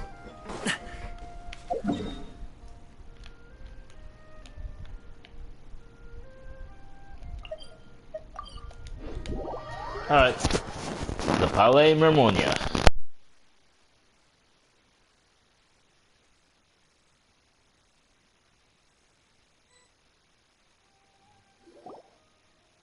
Seeing as we still have some time before my meeting, We might as well enjoy some pleasant conversation while we wait. I'm glad to see you get along with my children. Being surrounded by good companions is necessary for a child's development. You're not planning on doing anything to them, are you? I assume you're referring to Lenny, Lynette, and Fremine. Although, there's that situation with Filial and Nentoy as well. It appears quite a few people have been acting out lately. No matter. I'm not one to discriminate. All those who betray the house meet the same fate. There are no exceptions. Does that mean you're going to kill them? Oh, are you here to beg for their lives? I'm sorry to disappoint, but the rules of the house change for no one. In my organization, everyone is responsible for their own actions. But don't you care about them at all? They really respect you. They even call you father. You must feel something for them. Any organization in which feelings come before principles is one destined for ruin. The House of the Hearth is hardly an exception. You could say our principles are more stringent than most. Perhaps I can offer you this consolation at least. As our guests, you two will not be held accountable along with them. I would imagine Linny, Lynette, and Fremine will be able to keep their lives. As for Filial, Nentoy, and the others, I'm afraid there's little I can do. They can try to escape, but once you know our secrets, there's no getting out alive. But that's awful. Ah, you seem concerned. Out of consideration for my guests, I suppose I could turn a blind eye for a little longer. If Linny and the others manage to dispose of Claire V in the meantime, all evidence of their wrongdoing will be lost. In that case, I could hardly punish them for something I couldn't prove. Boot Night Gaming, how's it going? If their efforts are unsuccessful, on the other hand, all will be held accountable. And the punishment will be severe.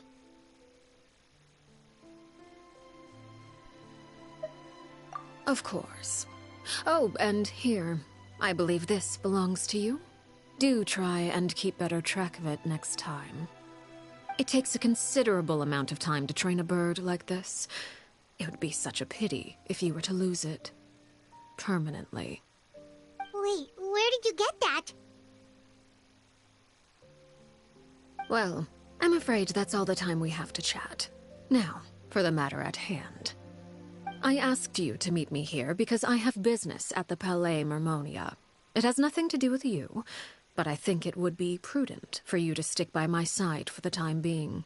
There will always be time later to run off and tell Linny what you've learned. Well, time to go.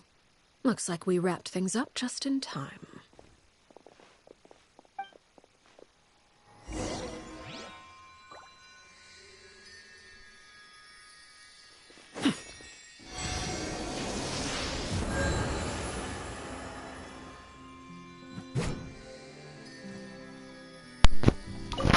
I think I've already given up all the statues I found here, right? Yep. 3 more to go until I can get 60 Primo Gems and some Hydro Sigil. Alright, let's go talk to Nicolette.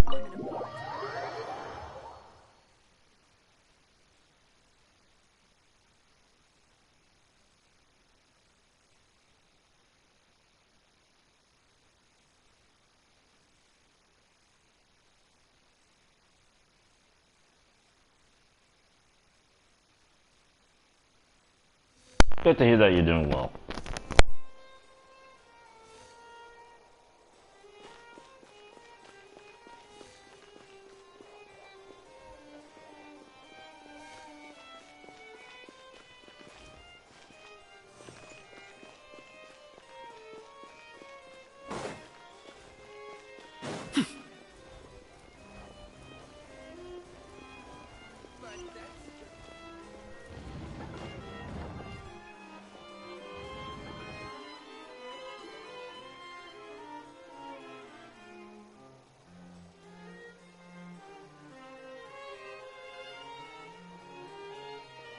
It's been a while, Monsieur Neuvillette.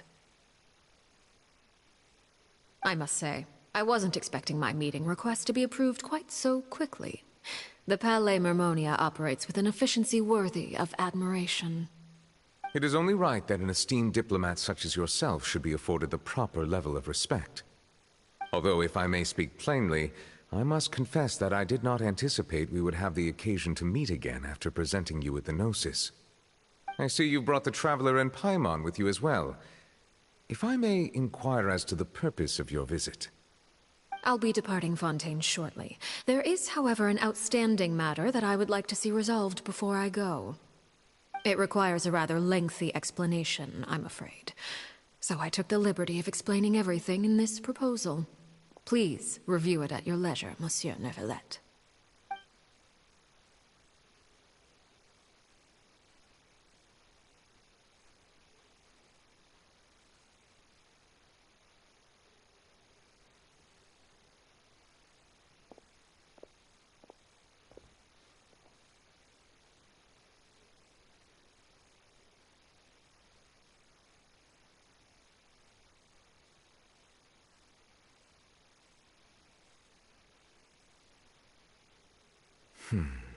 I understand your request. However, at the risk of causing offense, I must admit that I fail to see why you would wish for such a thing. I heard you have a certain fondness for water tasting, Monsieur Neuvillette, so allow me to use water as an analogy. A family is like a large body of water with countless rivers flowing in and out. As someone who watches over this system, I would hope that each river that flows from the source will eventually reach the ocean. Of course, objectively speaking, I know this is impossible. Most of the rivers will dry up along the way, disappearing into the ground and leaving nothing but a barren riverbed behind. Not all rivers are destined to reach the ocean, but I would not see their existence rendered meaningless. I believe the water that flows within them is simply meant for a different destination, like a field in need of irrigation. Or perhaps the glass of a certain water-tasting enthusiast. Did you get any of that, Traveler? Your words paint an optimistic picture indeed. Allow me to remind you, however, few among us are willing to sip from a glass filled with tainted water. It may have been tainted at one point in time, but not to worry. I'll make sure it's strained of all impurities and returned to its cleanest form.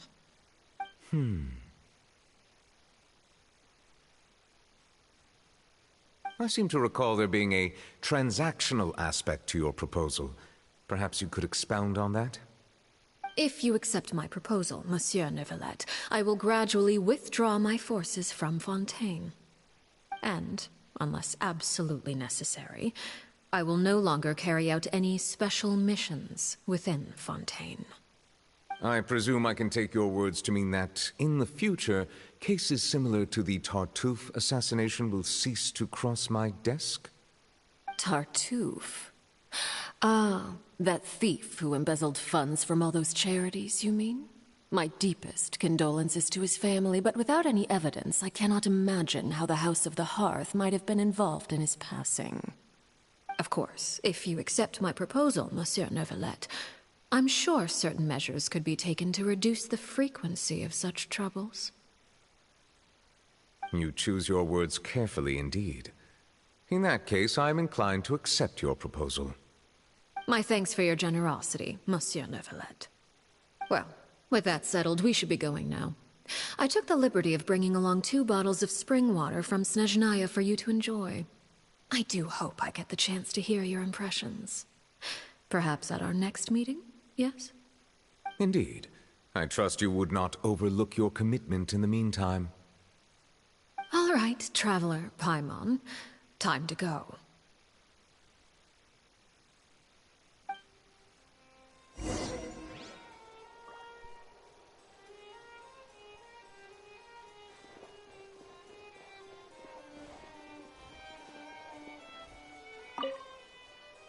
I believe I've told you before that my emotions easily resonate with those of others.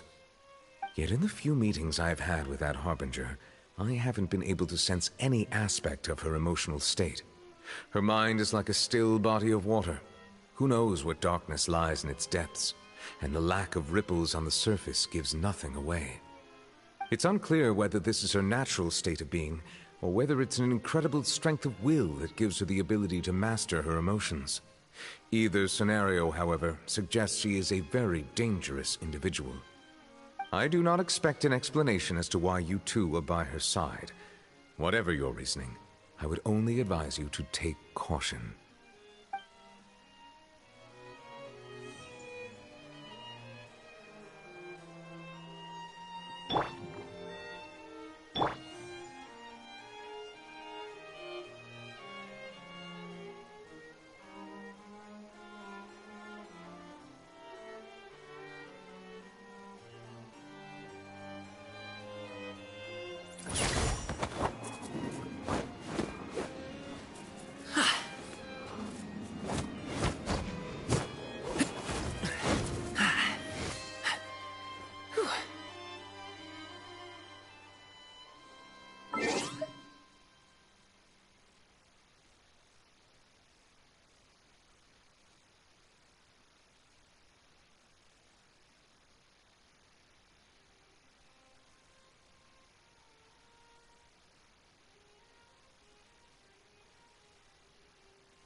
A pot of tea with a couple of nibbles, some seasonal greens, and a piping hot bowl of fresh kanji.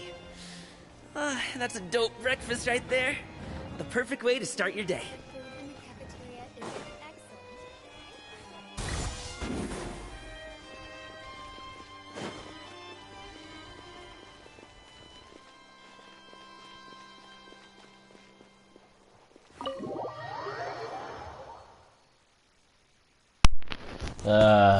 Was busy eating.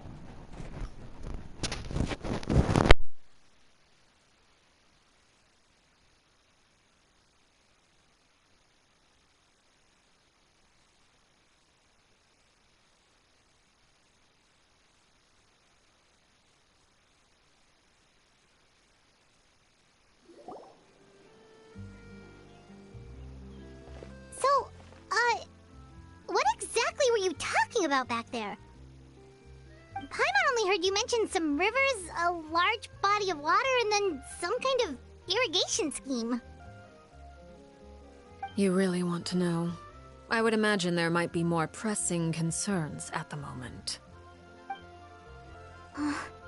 Lenny, Paimon really hopes everything's going okay.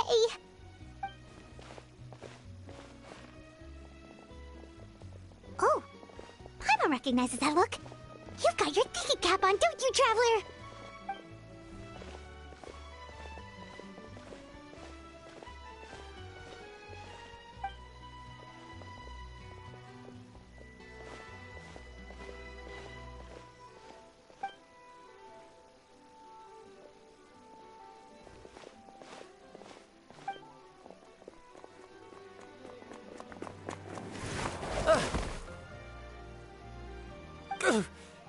Oh, shoot. Are you alright? Oh, jeez. I'm so sorry. I was so focused on selling these papers, I wasn't looking where I was going.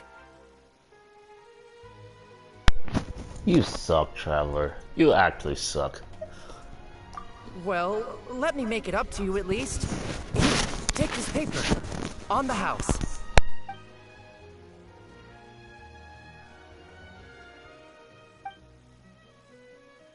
Oh, you don't have to give us anything. Please, I want to. It's not like I'm short on supply. All the extras will be useless come tomorrow anyway. It's my fault, really. I was just trying to bring home some extra mora for the family, but I bit off more than I can chew. I haven't had many takers today, so I'm still swimming in papers. What's going on here?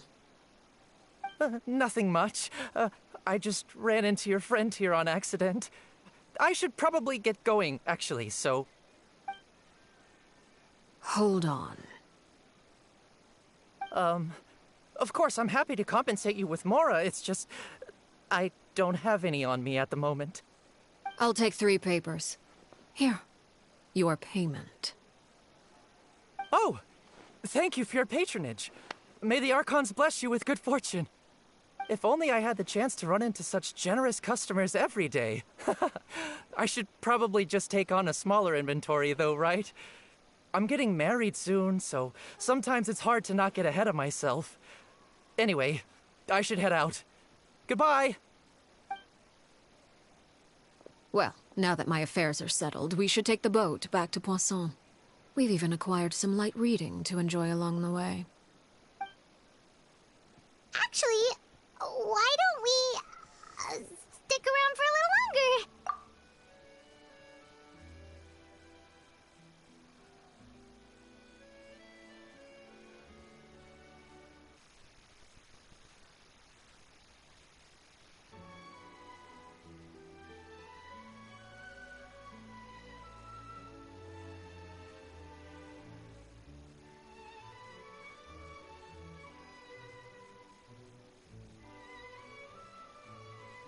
Paimon just realized how hungry she is.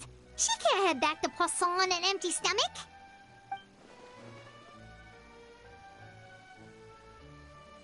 It appears you two are under the impression that delaying our return will somehow alter the situation in your favor. I'm sorry to ruin your fantasy, but your efforts are meaningless. That being said, I could be persuaded to give Linny some extra time. I just have one condition. If you agree to my request, I'll even answer some of your questions. You're quite curious about Clairvy, are you not? And my relationship to her. Wait, why are you being so generous all of a sudden? You're not gonna ask us to do something bad, are you? You overestimate yourself. You don't have the talent for bad things. Then what can you possibly... The most important consideration in a negotiation is that both sides receive something they want. Demands and threats only get you so far. Wonderful. Here it is. When the time comes, make the choice that you deem most appropriate in the situation, and lend your help to the House of the Hearth. Okay, sounds normal enough. But what do you mean, when the time comes? When is that supposed to be? That is for you to decide.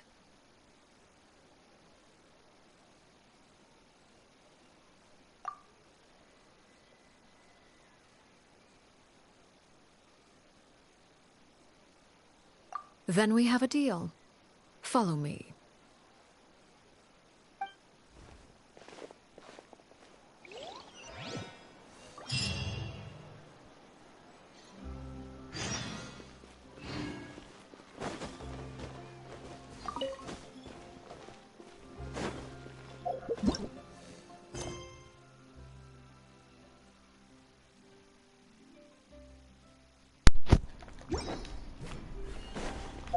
Close to the climax.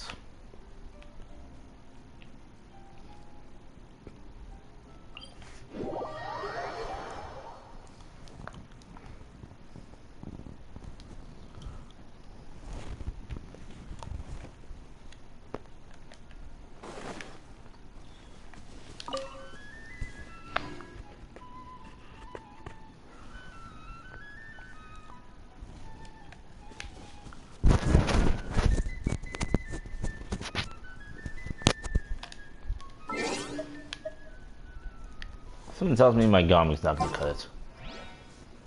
Even though it's just speculation. So instead, I'll put my best team forward.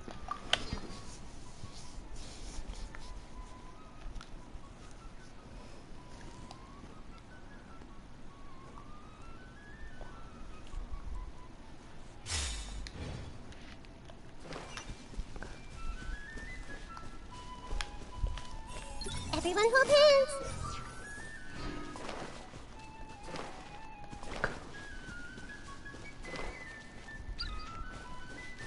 Hey!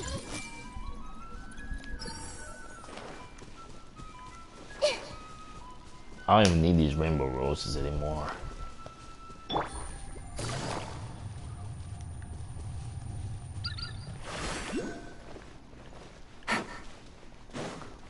Huh? Up over there. Is it all the way up here? Of course.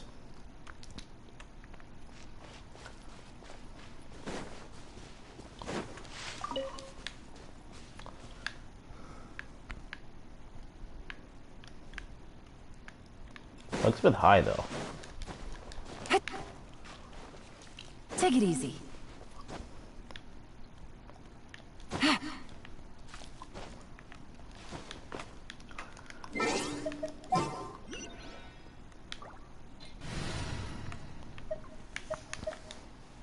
Alright, let's do this briefly. This had better be important.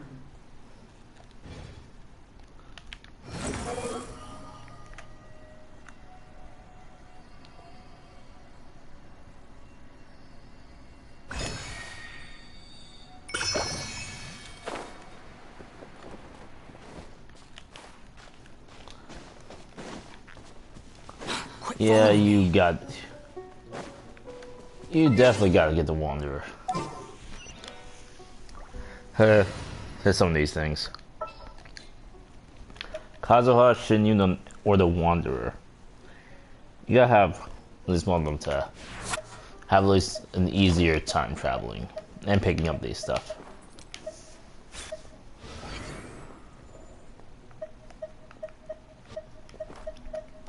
Is there time to sneak in some dim sum first? Probably not.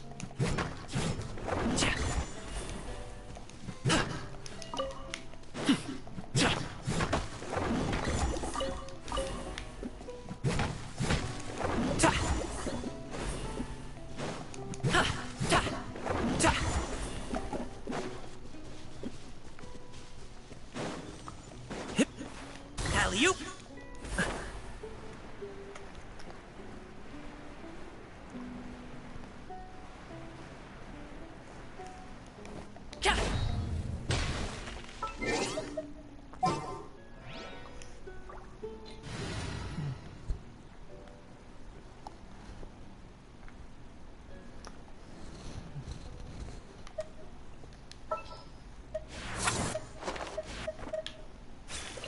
It's time to pull the trigger.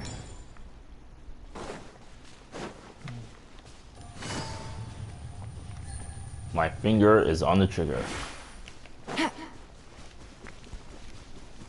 And it's time to Take it easy. wrap this up.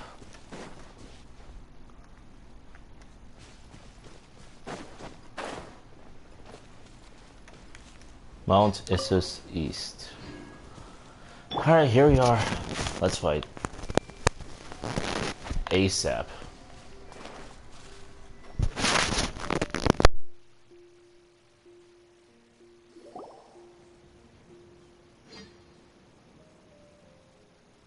What is this place? Somewhere long forgotten by everyone. It used to be a grand building. Now it's nothing more than a pile of rubble. No one comes here anymore, nor does anyone care about what once happened here. Although, this place does have something to do with the story I'm about to tell you. It was before I became a Harbinger, and before Linny and the others joined the House of the Hearth. Due to certain events, I first killed Clairvy and then her mother. And this is where it all happened. You were the one that killed Clairvy? Patience now. Allow me to explain Clairvy's side of the story first. I'll start from the beginning. Clairvy was 6 years old when she was brought by her mother, Crucibina, to live in the House of the Hearth. From the outside, it seemed like a fairy tale. A thriving family made up of kind adults and friendly children. Crucibina was the knave at that time, and the House of the Hearth was under her control. She was Clairvy's mother by blood, but she was also the mother to all the children in the house. Clairvy was happy here, for a time. But she quickly realized that being part of this family wasn't a fairy tale at all. It was a kind of purgatory.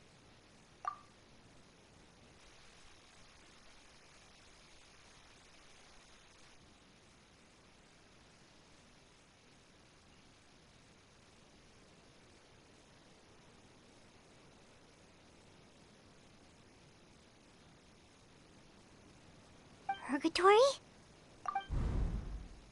Exactly. The House of the Hearth takes in war orphans from all over Teyvat. But as for how to raise them, that depends entirely on the person in charge. Crucibina came up with a novel idea. She would teach the children to fight, force them to duel each other, and then crown as the king of the house the child who proved themselves most worthy of inheriting her title. It's difficult to estimate the number of children who died or were maimed in the process. There's little I can say about the ones who died. The ones that emerged with permanent injuries, on the other hand, well, they still served a purpose. They would be handed over to the doctor to be experimented on, or sent away on dangerous missions. Nothing more than tools to be used and then discarded. So those were the experiments Clairvy was talking about. But what actually happened to her? You said that Clairvy was Crucibina's daughter, so if Clairvy tried to convince her to stop what she was doing, Crucibina probably would have listened, right? Despite being Clairvy's mother, Crucibina cared little for her daughter.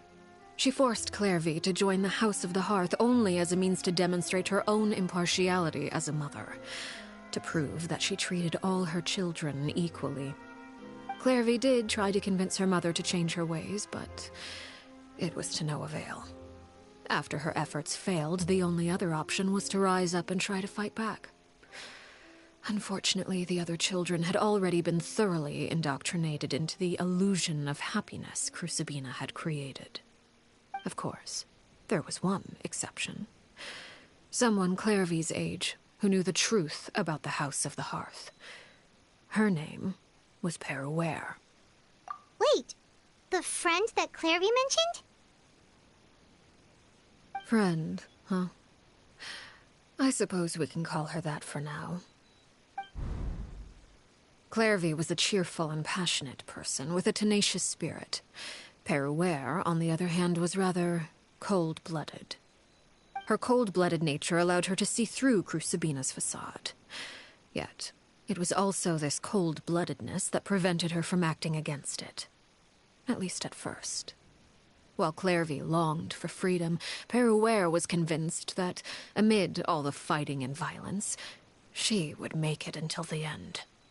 Despite their differences, the two became fast friends, united by their knowledge of the truth. Clairvy told Peruere that she hoped to create a real family, where no one would be killed or sacrificed. There may have been a certain naivete to her ideas, but Clairvy proved her determination many times over. She tried countless times to run away, ask for help, or expose the truth. But her efforts only earned her beating after beating. The only thing that kept her going was her strength of will. Even with her body racked with pain, she would still stand on her tiptoes and open the window at night. She and Peruere would look out at the moon together, a fierce longing for freedom shining in her eyes. But one day that light simply vanished. Oh no. What happened? Her hopelessness resulted from a culmination of things. 10 years had passed. 10 years worth of failure after failure. She and Peruere weren't children anymore, but finding any chance to escape still seemed as hopeless as ever. It was during this time that Peruere suggested a new plan. If escaping was out of the question, why not take down the very person sitting on top of this throne of lies? Mother herself. Clairvy rejected that proposal. She claimed that, as a famous harbinger, Crucibina possessed an unimaginable amount of power. Trying to kill her would have an incredibly low chance of success. Clairvy never gave another reason, but Peruere could see it written all over her face. Clairvy still thought of Crucibina as her mother. Killing her own flesh and blood was a line she couldn't bring herself to cross. If she couldn't escape and fight back, then only one option remained. Precisely. Death was the only way that she felt she could be free. It happened during a duel. When she arrived at the dueling ring that day, her partner turned out to be none other than Peruere. The very person that had stood by her side all those years. It was a fierce battle. But ultimately, Clairvy decided to let Peruere end her life. From that moment on, Peruere's journey was one written in flames. When the rain finally came and washed it all away, there she stood, the sole victor in Mother's endless game of slaughter. A trail of corpses strewn across her path to success. It was the very result she had predicted 10 years prior. Even then, she believed she would make it until the end. She wasn't surprised by the fact that she emerged as Mother's undisputed heir. Rather, her success left her with an inexplicable sense of restlessness. She was unsettled, and there was only one thing that could quell that sensation. Perhaps you two would like to take a guess as to what it was?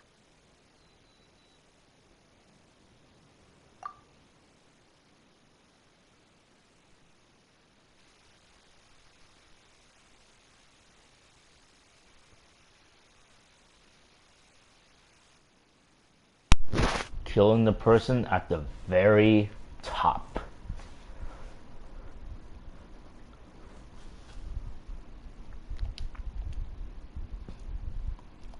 Crucibina? But... Correct. This is the place where Peruere killed her best friend. A mere year later, this is also the place where she fought tooth and nail to kill the mother they shared. The moment she acted, any conception of what was right or wrong ceased to matter. It's one of the principles of the house. Only those who survive get to write the rules. Peruere won the battle, and became a harbinger herself. After which Her Majesty, the Tsaritsa, bestowed upon her a new name. Arlecchino. So the Perry Clairvy was talking about... It was you all along. You're Peruere. Arlecchino is just a name you got later. I left that name behind long ago. I must say, hearing it now does bring back memories. After I defeated Crucibina, the moniker of Mother died with her. I chose to forego the title she called herself, and even chose to give up my own name. I rebuilt the House of the Hearth under a new identity. Not only as Arlecchino, but as father. And that is where the story ends. Any more questions? Yeah. Based on what you just told us, Clairvy wasn't a little kid when she was killed. So the Clairvy we met... Was she really a spirit at all? I suppose you could call her an illusion born of flame. Her existence is like ashes to a fire. Something left over in the wake of blaze and ruin. You see, A certain power runs through my veins. It's not unlike a curse. My flames leave behind shadows of anything they consume.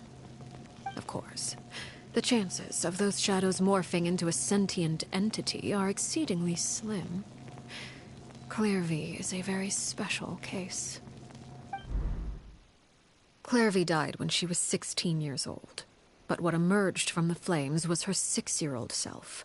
Her appearance wasn't the only thing affected. Most of her memories were lost to the blaze as well. Memory is a mysterious thing indeed. Losing a portion of your memories will alter your sense of self. Lose 10 years' worth, however, and it would be like living in the past. Like returning to a version of yourself that never grew up. No wonder Paimon got such a weird feeling when we were talking to her. Perhaps I should put it this way. Clairvy is someone trapped in time. It may seem like she exists with us in the present, but she truly lives in the confines of her own past. So if all of that is true, then you must have known about Clairvy for a long time. Indeed. She's a rather volatile and unstable entity. Sometimes she would look after the children. She's even saved some of their lives. But other times, she would hide from me and become obsessed with revealing the truth about the house to anyone who will listen. Shadows don't have the capacity to learn or grow. Any new information they encounter is quickly forgotten over time. Your attempts to expose Clairvy to sunlight. They failed, yes. The reason is actually quite simple. In Clairvy's mind, the house is impossible to escape, and it is this very perception that traps her there. But no matter. All I have to do is kill her again, and all will be resolved. I don't anticipate so much as a single speck of ash will be left behind this time. Wait! Paimon can understand why you might want her gone, but isn't there another way? So what if she's trapped in her 6-year-old self? She's still your friend! At least talk to her first! It's too late for that. She broke the rules, and now she must be punished. That goes for Filial and Nantoy as well. She's had quite the effect on them. I hope you understand the difference between Crucibina and myself lies in our formulation of the rules, not our policy for enforcing them. Upholding the rules without question is a trait we both share, because that is how a household should be run. Is this really what you want to do? Whatever could you mean? Don't you want to say a proper goodbye at least?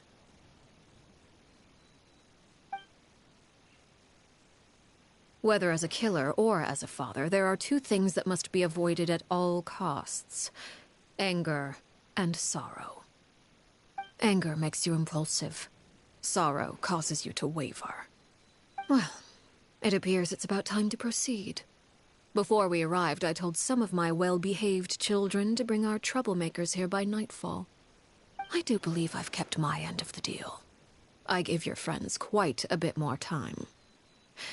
As for what happens now, we'll just have to wait and see.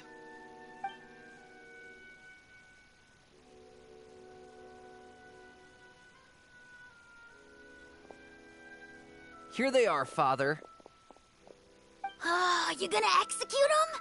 Seeing something like that would actually be a first for me. Lenny! I'm sorry. I heard about how you helped buy us more time. But I still failed. I couldn't find a way to fulfill her wish. Huh? Are you... Perry? Indeed, it's been a while, Clairvy. Perry! Shh. Stay right there. I'm sorry to postpone our reunion, but first I believe certain scores need settling.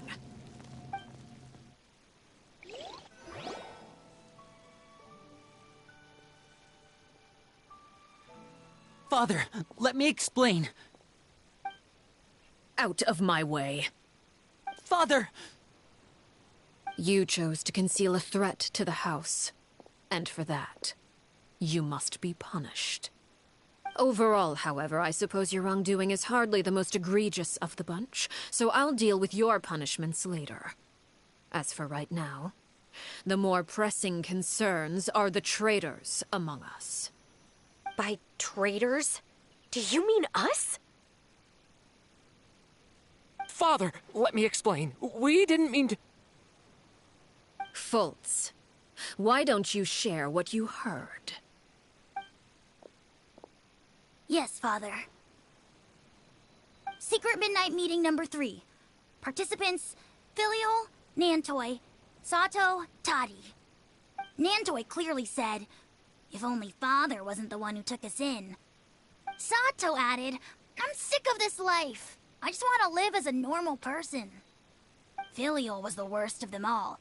She called us crazies and said a bunch of mean things about Father. I did not! You're lying! Fultz is trying to frame us. It's not like I'm the only one who heard those things. After that, you and Toddy and a bunch of other people started talking about Clairvy. You were using all those things Clairvy brought up as an excuse to question Father. We're birds locked in a cage. The only way out is to destroy it. That's what you said, wasn't it? You little... You just want me gone, don't you? What did I ever do to you, huh? And you, Sheplo, have you forgotten who stood by your sickbed, watched over you, and changed your dressings? Come on, let's hear it then. What's your reason for all this?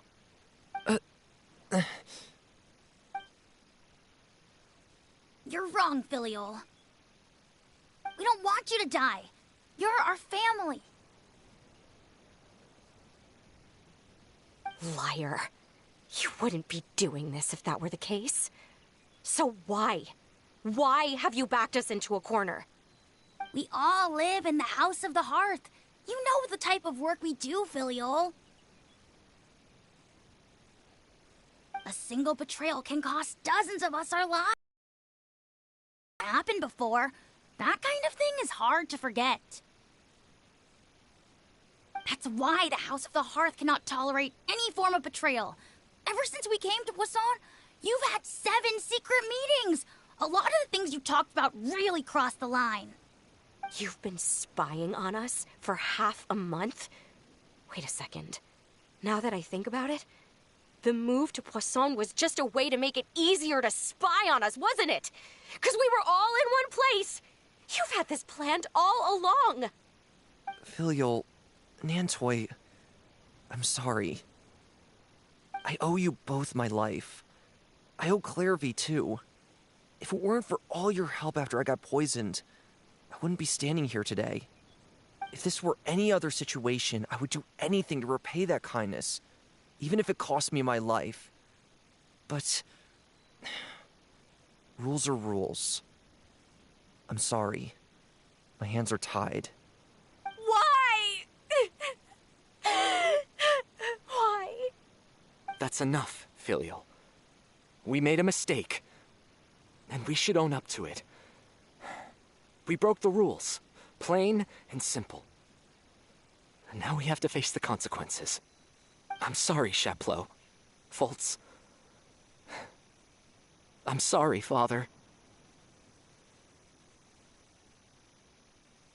We accept our punishment. Chapleau, according to the rules of the House of the Hearth, how should these traitors be punished? All those who betray the house pay with their lives. And so it shall be.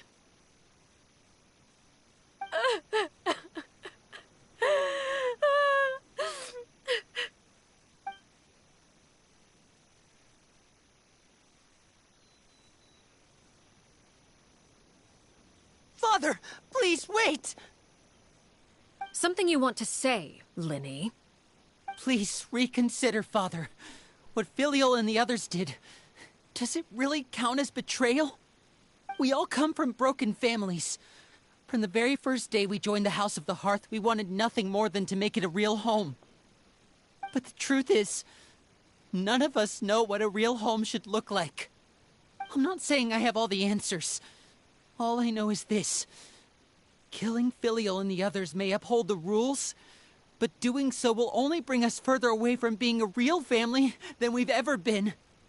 So please, Father, please, reconsider. I agree with Linny.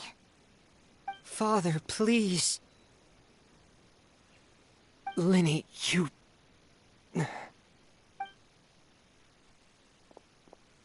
I also agree with Linny.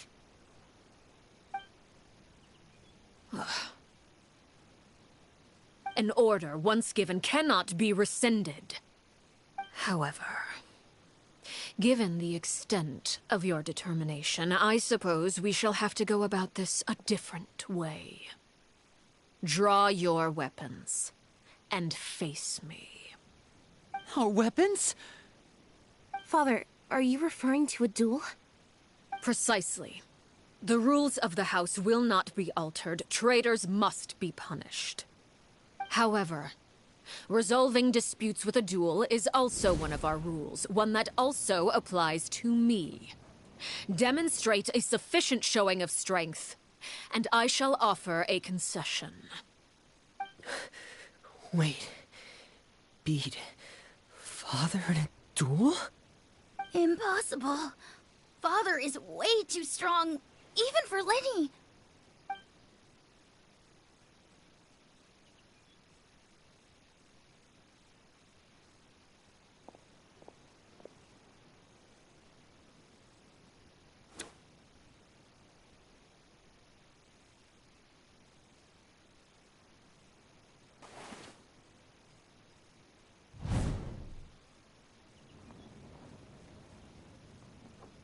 Did you hear that, Traveler? Lenny and the others have to duel the knave. What should we do? Can they really win something like that? If they lose, those people from the house are really gonna be executed. Hey, are you listening?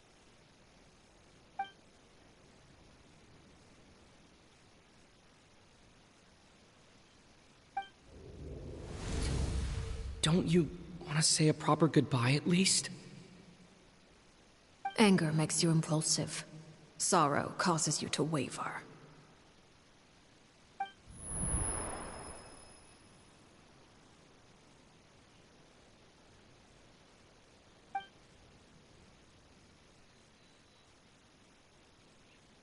Oh.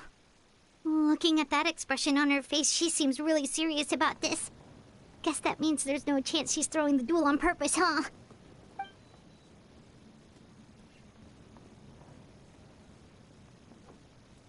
When guests are around, families are often on their best behavior. And any disputes are less likely to escalate. When the time comes, make the choice that you deem most appropriate in the situation, and lend your help to the House of the Hearth. What's wrong, Traveler? Hey, where are you going? Traveler? You're asking to join the duel against the knave?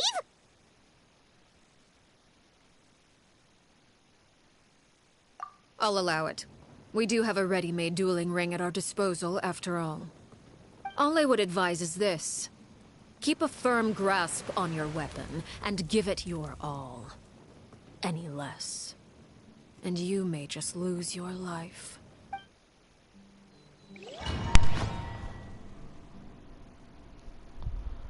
Alright, let's fight. ASAP.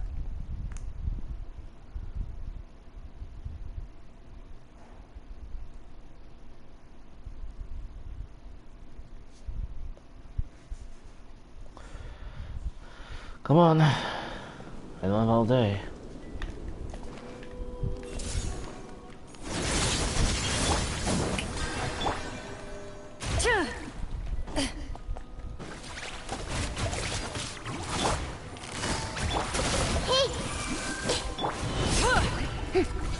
And voila!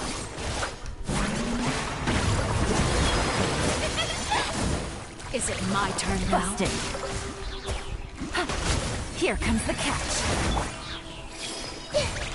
With these rising flames. Is it my turn now?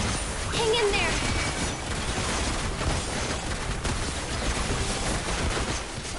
With the fall of darkness, destruction shall rise. Have a taste of purgatory.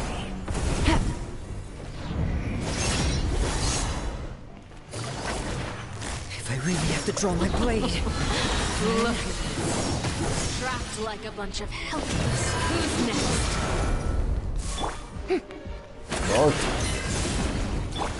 Everyone hold hands! Into the shadows. Is it my turn now? Watch out for Father's movements!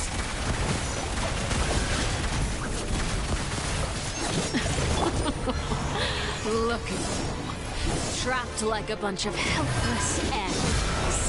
May I present?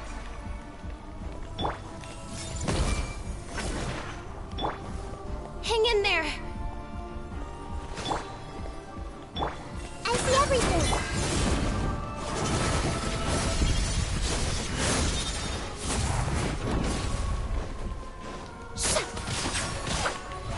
How brilliant! The countdown Everyone has hold begun. If I really have to draw my blade. Then tangled in a web. Spare your energy. Running is of little use. With these I see rising everything. flames. Got it. Watch out for Father's movements! Share my knowledge!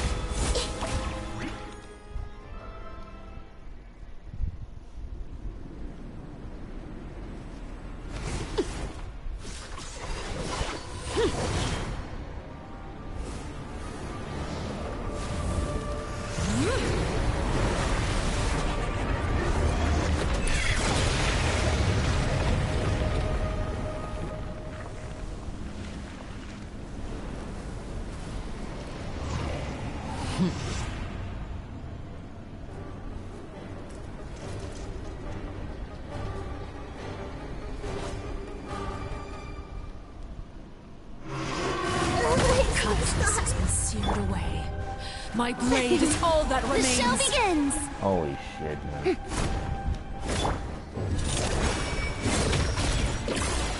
Alright, got dodge. Everyone hold hands! Watch out for Father's movements! Look out!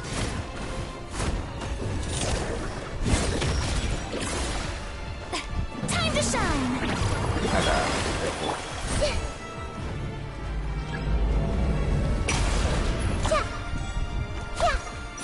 Your punishment made Now's our manifest. chance!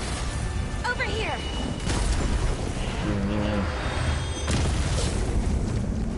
I see everything! This is risky.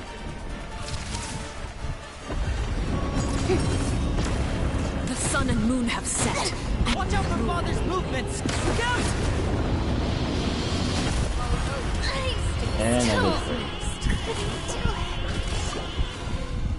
And I get murked. Everyone hold hands! No, auto. Hunt them down. No, auto. Ready. Now's our chance! Over here!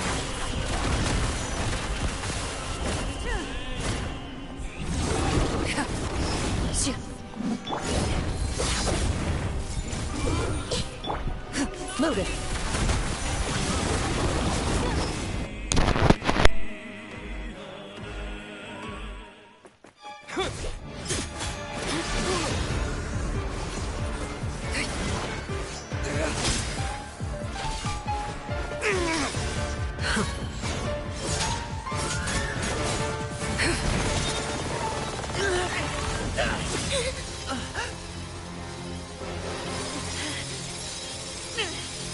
You should know better than to crowd in one place.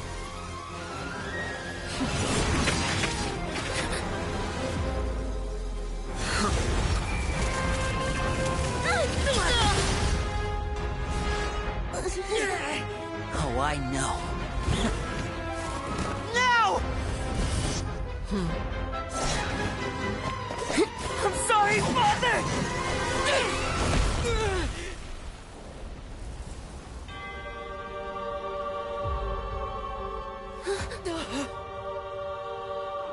Sorry for what? This pitiful excuse for an attack.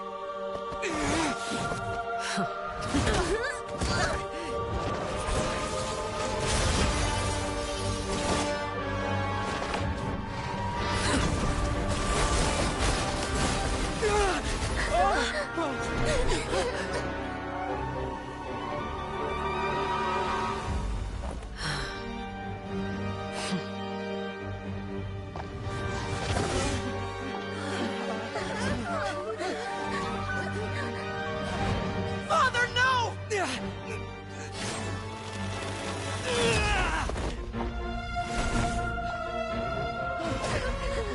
Made it out, did you? You're stronger than I expected.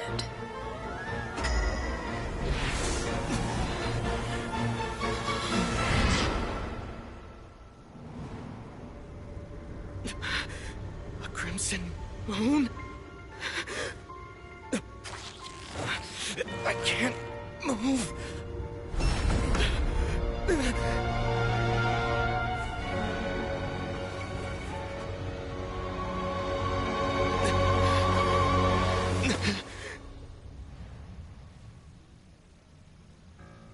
Still, not strong enough to beat me.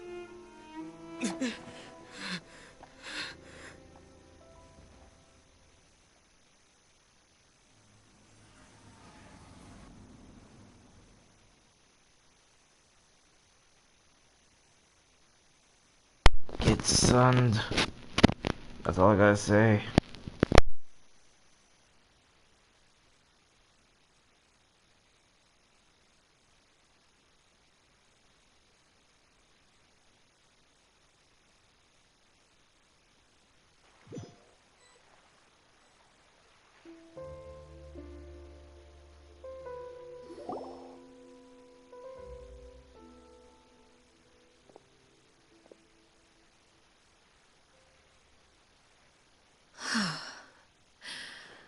I believe we can end things here. It's not often that we get to enjoy the company of guests, after all. We wouldn't want things to get too out of hand. Brother, are you alright? Lenny! Given that I am the victor of this duel, as agreed, the punishment stands. No! I never thought things would end like this. However, everyone involved in the duel demonstrated a remarkable level of strength and determination. In light of this, I'm prepared to change the method of execution. Elwar, the bottled flames I gave you for safekeeping. Do you still have them? Yes? I wasn't sure what they were for, but I've kept them super safe. I didn't lose a single one.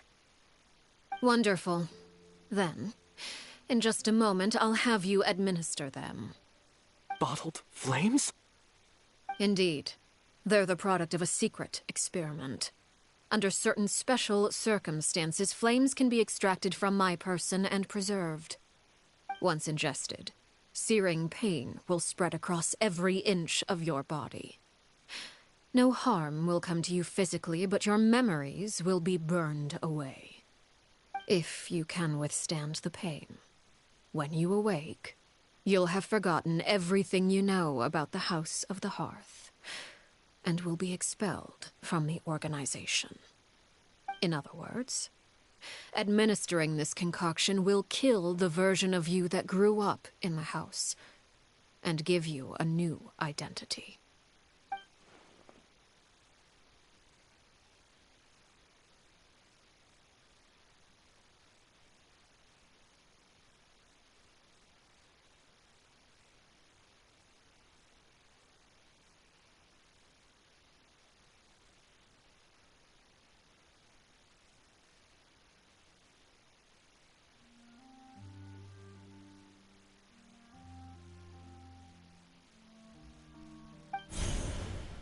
Memory is a mysterious thing indeed. Losing a portion of your memories will alter your sense of self.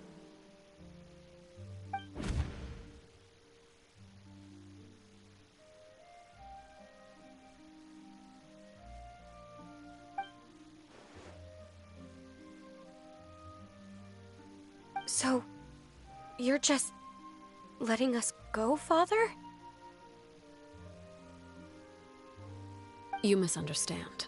Memories are extremely important. Once consumed by flame, the version of you standing before me will die, and our secrets will die with you. So no, I don't intend to just let you go, because the person who survives will be nothing but a stranger. Even so,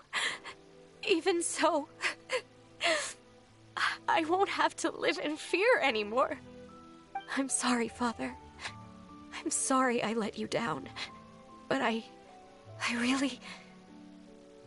Don't cry, Filial. You haven't left the house yet, so there are still rules to be followed, yes? Remember what I taught you. Anger makes you impulsive, sorrow causes you to waver. Don't let yourself be controlled by your emotions. Of course. I'll remember. Dry your tears, and go pursue the life you really want. Yes, Father.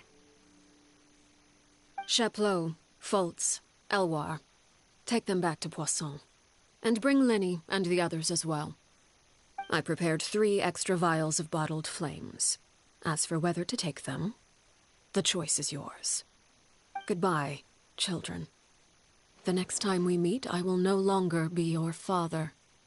Thank you for all you've done for the house. I hope you have bright futures ahead of you.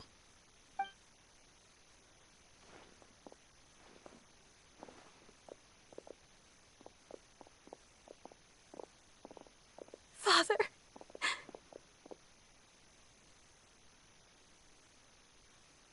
Let's go.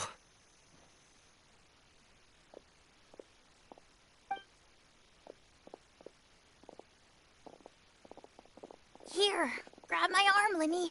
I'll help you walk back. Thank you.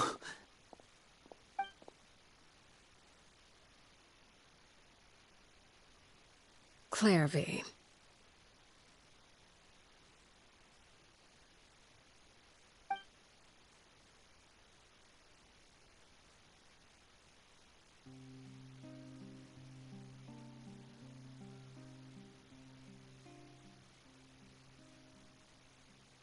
Can we talk now?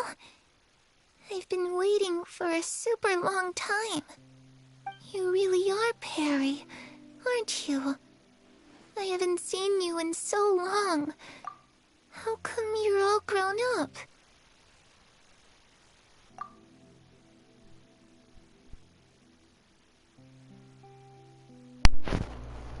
Well, this is quite the reunion.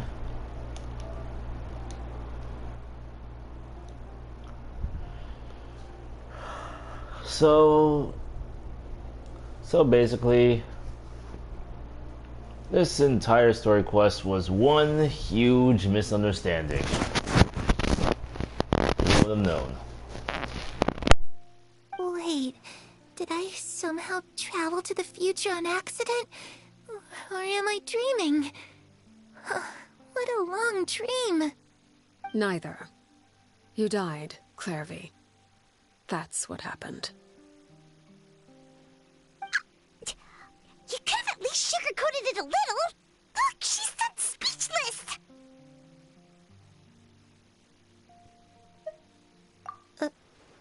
Oh. Okay then. Huh? That's it? You accepted it just like that? Yep. If that's what Perry says happened, then I believe her. Perry wouldn't lie to me. Plus, I don't really need to know why I'm like this. I'm more curious about what happens in the future. If you're a harbinger now, Perry, that means Mother is gone, isn't she? Can you tell me about it? I want to know what happened to her. And to me. You never stopped trying to defy fate. At first, no one believed you.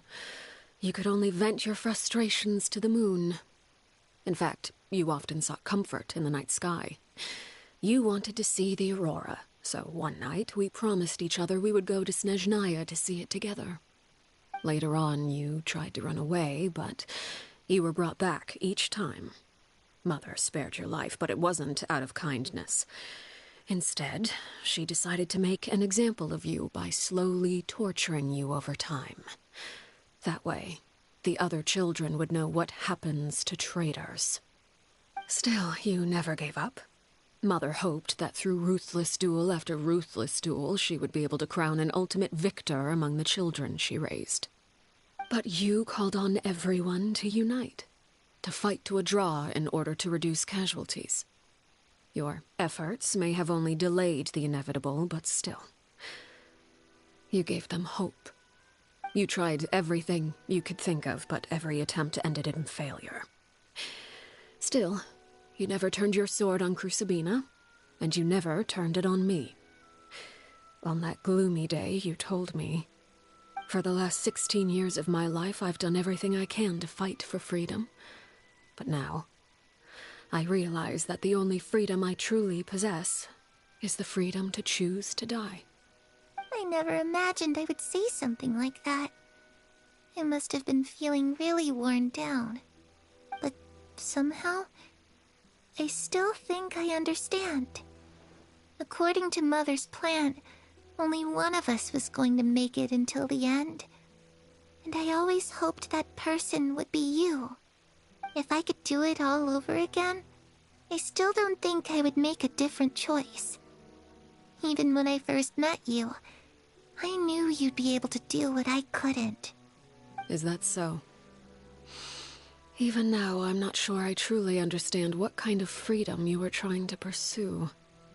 But as the head of the House of the Hearth, and as the children's father, I've tried to give them the most basic of freedoms. The freedom to choose their own fate. It's something I discussed with the Eudex of Fontaine. The children who want to leave the house will have their memories wiped clean of all secrets pertaining to the organization. In return, they will be allowed to live a normal life in Fontaine without being prosecuted for their past. Of course, I won't simply hand freedom to them on a silver platter. They have to fight for it and prove themselves worthy of it. Only freedom that is earned has true value. That's more than enough. That's exactly the kind of life I was fighting for. You know, Perry, I think you're a pretty amazing king, and a really great father, too. I'm really happy that you're the one who took over the house. I guess I do have one regret, though. I still haven't seen the outside world. Well, it just so happens that our dear guests over here have been to many nations and traveled to countless places. Perhaps they would be willing to tell you what the outside world is like. Really? Of course! We've traveled all over the place. We've got so many stories, we could probably talk your ears off for 3 days straight!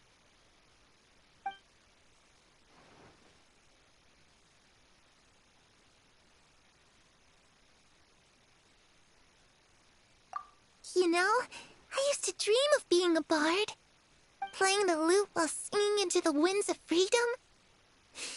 Even if there was no one there to listen, I would have continued to sing no matter what.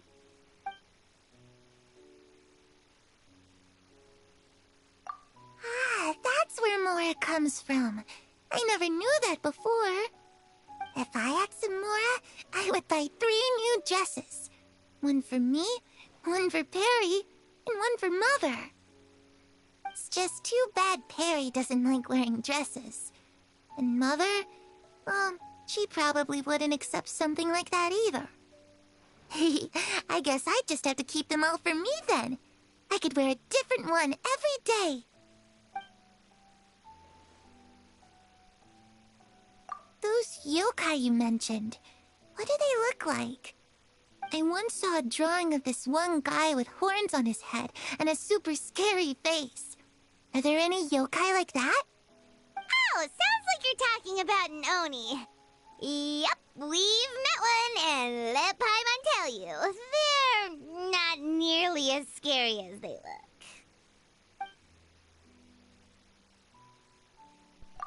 I was always too afraid to skip Mother's fighting lessons.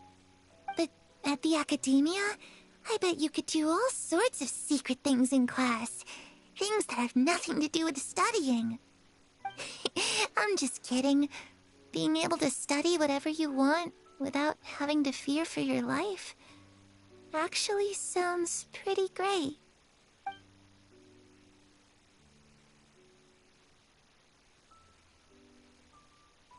The situation was super dangerous. Lenny and Lynette were accused of committing a crime, and they were going to have to stand trial at the Opera Epicles. Oh no! That must have been hard for all of you. What happened next? Don't worry, we were able to turn the situation around super quickly. All thanks to Detective Paimon, of course. How'd you do that? Come on, tell me. Okay, so it was like this. After the failed magic show, we rushed to the scene and...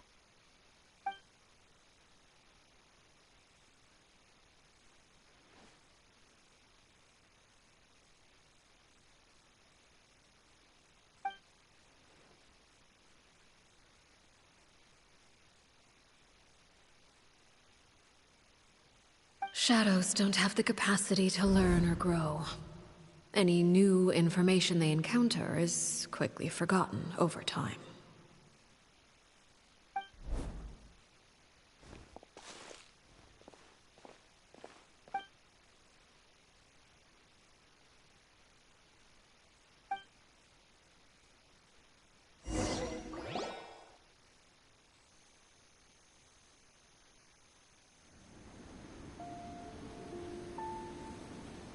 Clairvy, you've worked tirelessly from the shadows to overthrow the House of the Hearth. Now, by my authority as the Knave, I shall announce how this matter ends. You are hereby expelled from the House of the Hearth. You are no longer tied to this place, nor are you bound by its rules. You're saying that I can finally leave? I get to experience the outside world as well? Oh, I almost forgot. There's no getting older for me. Still, seeing who you grew up to be makes me really happy, Paraware. Take care of yourself. Goodbye.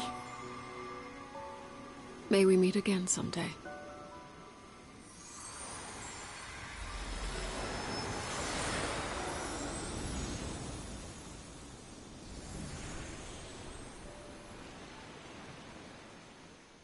Clairvy. She left so soon. Paimon didn't even get to finish her story. I also have certain sentiments left unsaid. I wanted to tell her that the aurora I saw in Snezhnaya was just as beautiful as the ones in the pictures. But a shadow's memories reset at dawn. Had we delayed any longer, we wouldn't have had the time to say goodbye. Whatever regrets may linger, let them be lost to the coming of a new day. Father? It's Linny! Hey, Linny!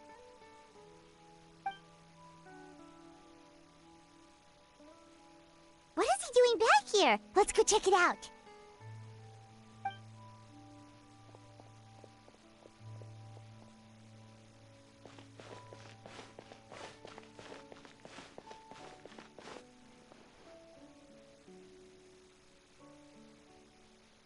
Father, the bottled flames have been administered.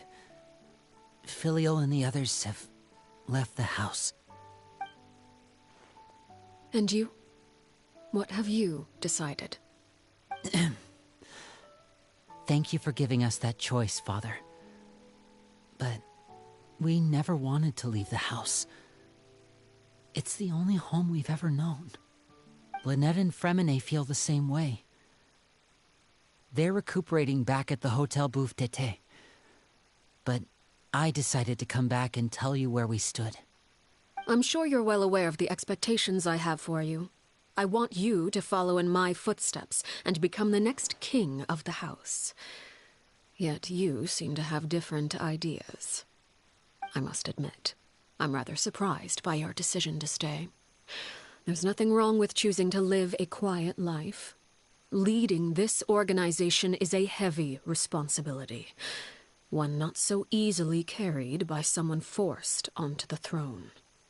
I just never understood what you saw in me.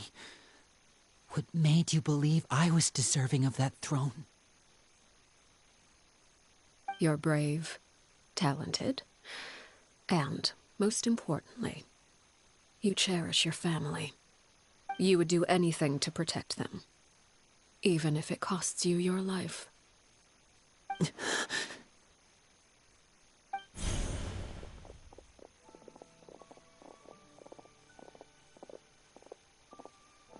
Speaking up back there was so brave of you, Linny. It's all thanks to you that we were able to convince Father to back down. You're a hero, Linny. Hero?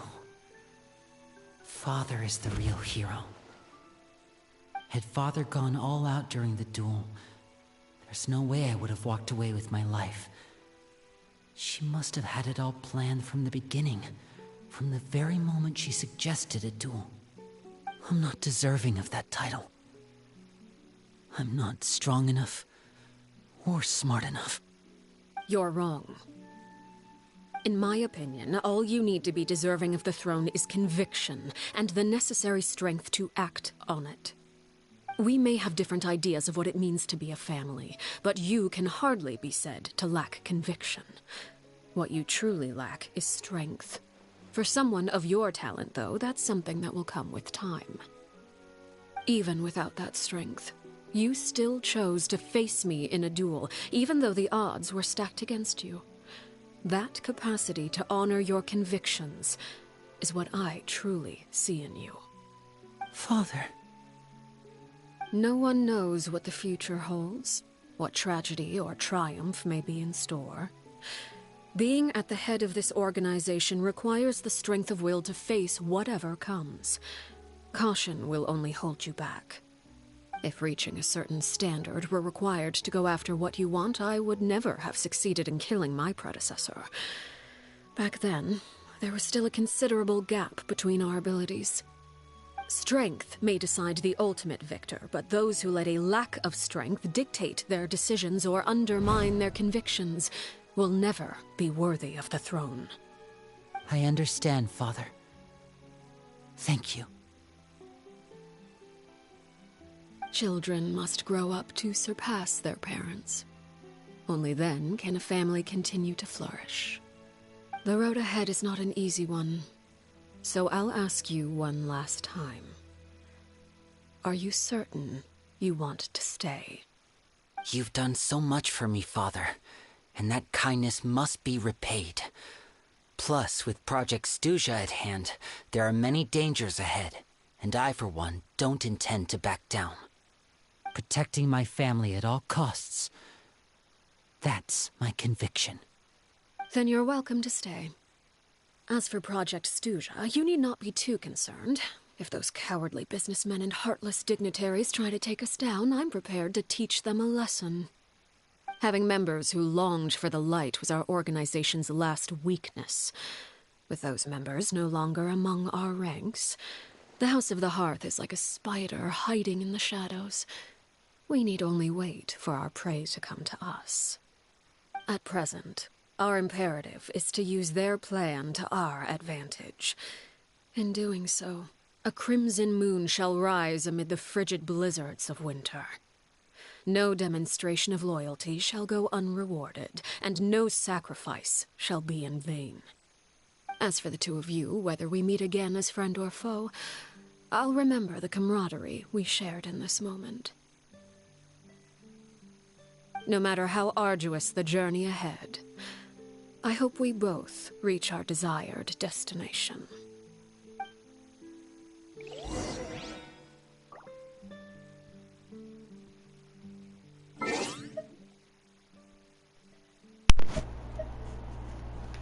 Well, it's time to say, well, that's almost the end for this story quest.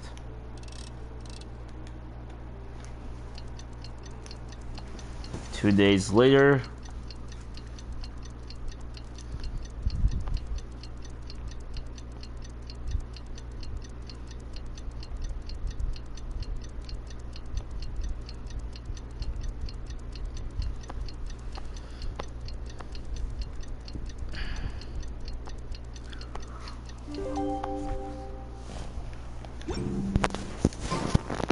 Didn't Linny say that Lynette and Fremine were recovering at the Hotel Bouffe d'été?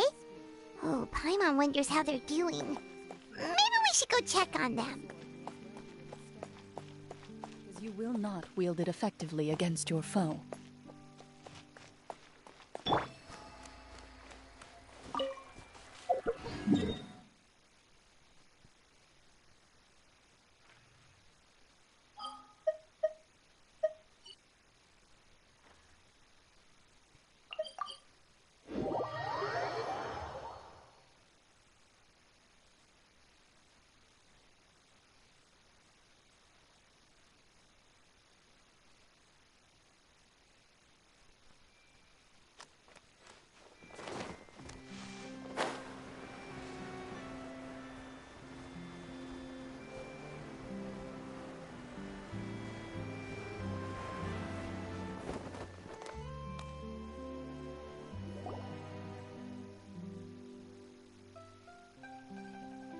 Lynette? Fremine? How are you feeling? Much better. Whew, what a relief. What about you? Are you feeling alright? I knew you'd come out unscathed. Us, on the other hand, well, we've been bedridden for 2 days. I couldn't even turn over. Oh, and I wanted to ask, is Clairvy gone? Linny and the other members have left Poisson and returned to the House of the Hearth. According to him, there haven't been any more sightings of a spirit roaming the house. I see. I'm glad. Father came to check up on us 2 days ago and told us about what happened with Crusabina and Clairvy. Actually, I've met Crusabina before.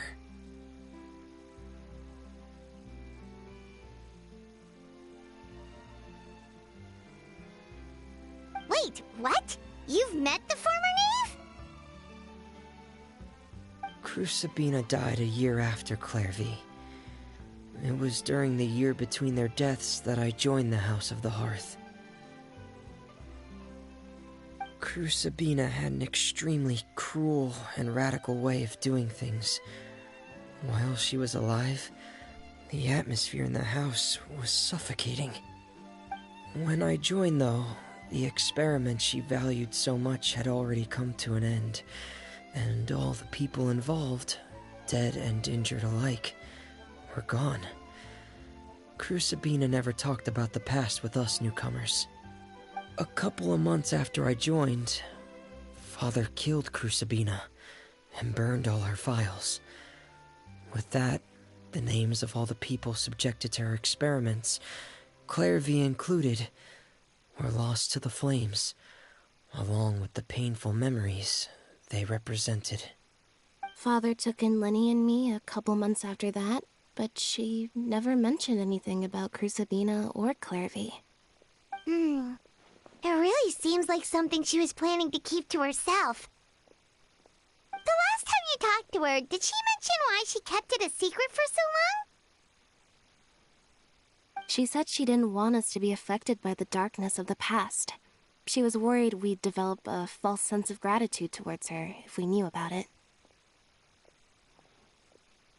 The foundation of a family should be free of any corrupting influence. Whatever happened in the past, it has nothing to do with who we are now. And that's what Father told us in the end. But I still thanked her for everything. It was only after hearing about what Crucibina did that I finally realized how insignificant our lives could have been. The members of the house meant nothing to her. To say that she valued them in any way, even just as a tool, would probably be giving her too much credit. If Father hadn't taken over the House of the Hearth, I probably would have already... Father rarely brings up the fact that she saved us. She doesn't believe that being indebted to her should be what ties us together. But even if we didn't owe her anything, we would still choose to stay. Because this is our home. We may have arguments or times when we feel wronged. Some people may even choose to leave. But as long as Father is here, we will always have a home. Whether the path before us is bathed in sunlight or shrouded in shadow, we'll follow Father wherever she chooses to go.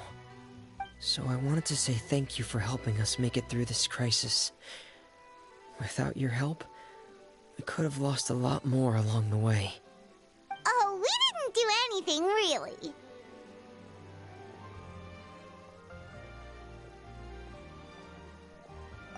Of course. You're welcome anytime. Are Filial and Nantoy okay? I actually saw them at a cafe this morning. They didn't recognize me. From what I could tell, they were drinking coffee and talking about one of the operas that started running recently. They seemed happy.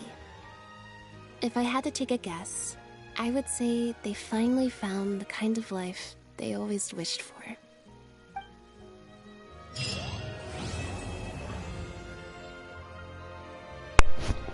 And with that, Arlecchino's story quest is now over. Alright, so let's go revive Yelan, heal up Farina, and lastly, go through the voice lines. Go through their voice lines and see a bit more of Arlecchino's perspective. What is this one that she tells us? That was long enough for me. Heal the face up. Challenge domain if I wanted to. Let's start with the Aurora and Snezhnaya.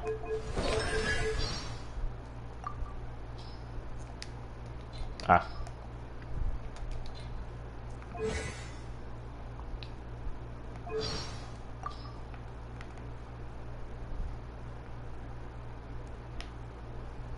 The Aurora in Snezhnaya is quite beautiful.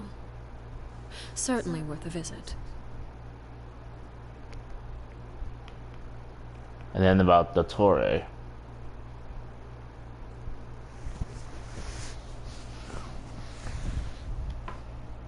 The Torre. What does she actually think? When I first took over the House of the Hearth, he Actually, let's go over the vision first.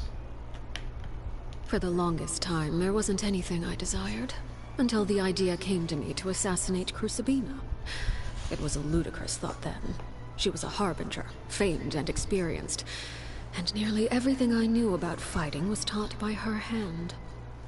However, it appears you need only desire something with sufficient intensity and the gods will answer. In the end, I gained a vision. And after making certain sacrifices, I mastered this power. Surpassing one's teacher often requires the pursuit of the unexpected. And now about the Torre. When I first took over the House of the Hearth, he proposed a number of plans for us to work together. He wanted me to send any rejects to him. He planned to experiment on them and then share the results with me. I heard that he and the previous knave had quite the professional rapport in that regard. All I can say is that if he weren't one of my fellow harbingers, I would have expedited their happy little reunion long ago.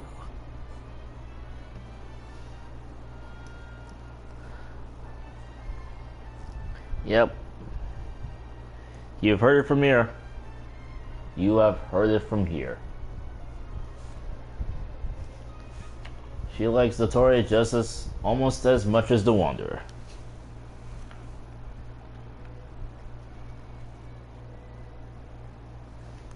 And lastly, about Linny. Clairvy once asked me what a real home looks like, but I had no answer for her. How could any of us know the answer when the House of the Hearth is made up entirely of people who never had a place to call home? By killing Crucibina, I was able to assume the identity of father and rebuild the house under a new set of rules. Still, I'm well aware that even with these efforts, the house is far from that ideal. As for what a real home truly looks like, I suppose that question is best put to the side for now. Perhaps one day, Linny will be able to give me a new answer.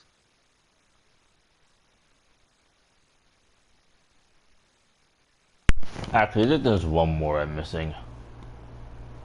If I can get it.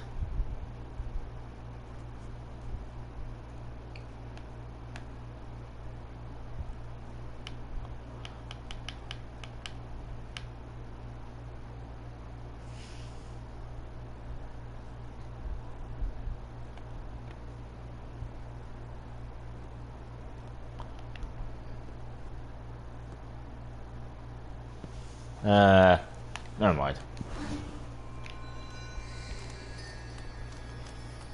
Well, that is Arlecchino's story quest.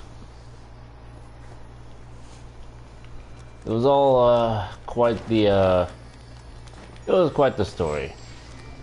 See, I already knew pretty much everything that happened, so no spoiler factor there, no shock factor there. But yeah, it was quite the story. Well, all I can say is happy birthday, Arlecchino. I wish I was able to give you some more gifts, but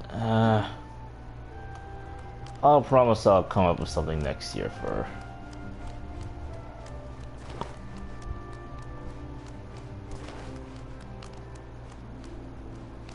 Yep.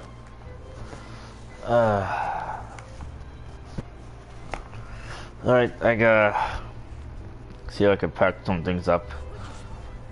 Gotta plan the cash tomorrow night. Anything else I can do in the meantime?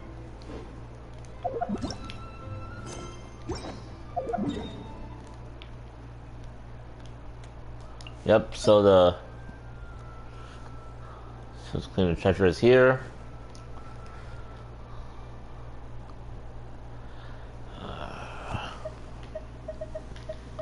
I don't exactly need to do this right now, so I'll leave it as is. Since I had the If you're not sure what to... Since I had it though, let's go face the Crown's domain. Since I have the resources to gain something from it. Actually, what special events are there anyway? I wonder.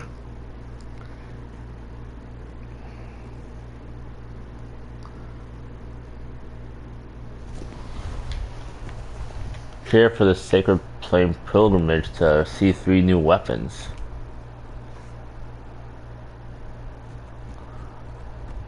Three new weapons. Alright, let's see.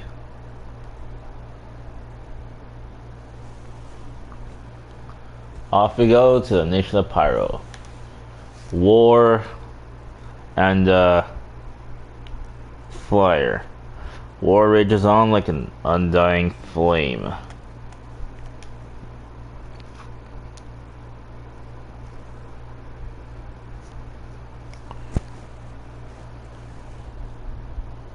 Alright, let's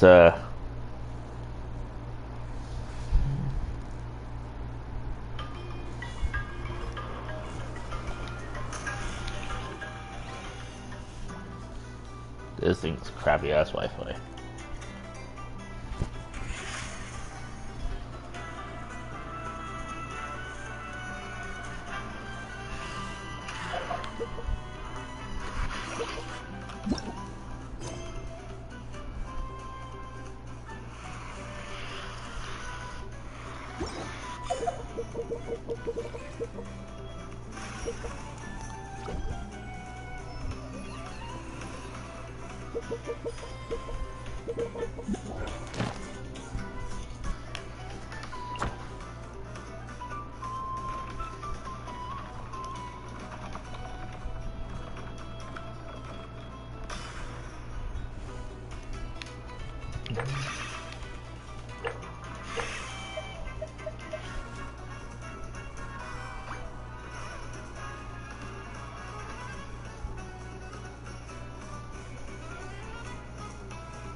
HP, defense.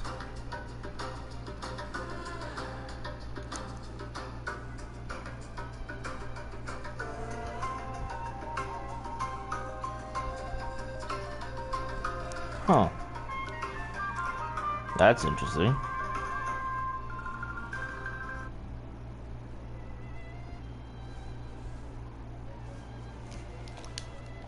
Let's see if I'll actually get them.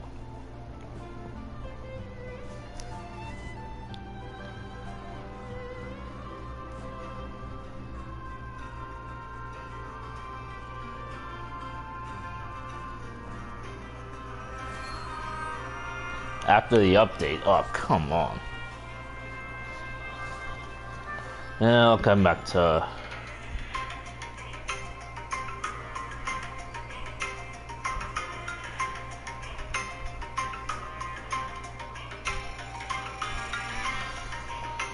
So, how do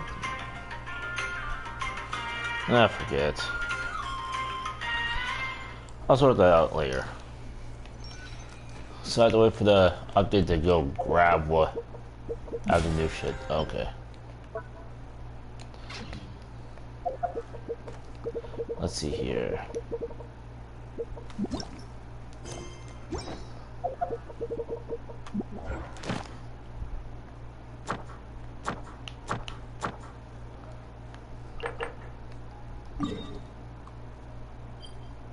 Nah, fuck that spiral of this shit. And fuck the fear too. Fuck that especially. That theory only gonna cause me so much fucking pain. That's not even funny.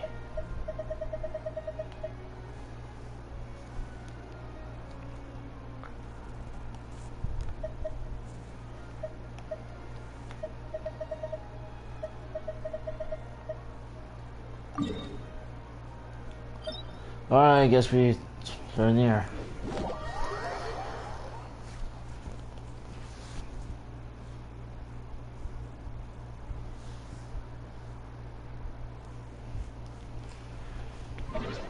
Yep, I'm gonna die.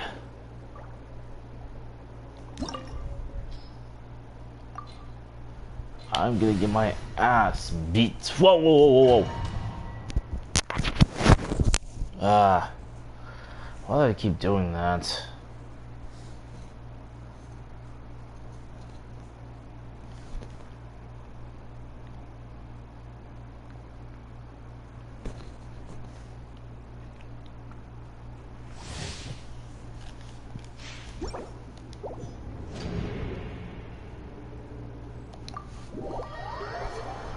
I didn't even mean to press that, man.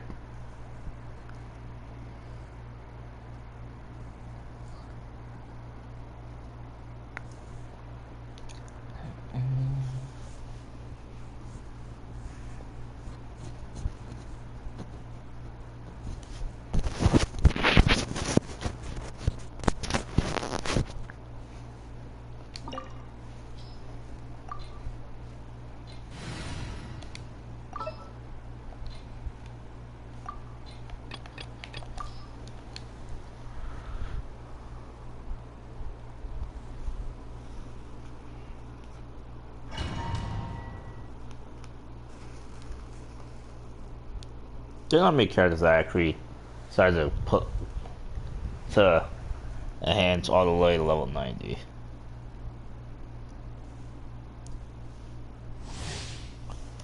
I think I could to some extent, but I just didn't. My guiding stars! I'm not strong enough to completely beat that thing.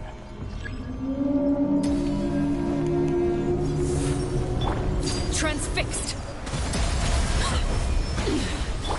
Strike a pose!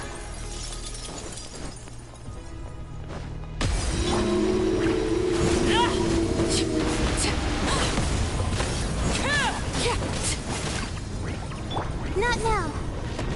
Sucks to be me in that regard, but Laid bare. what the fuck do you mean? My guiding stars!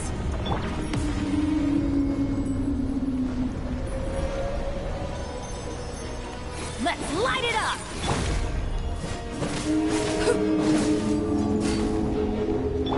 Shower me with... Not now.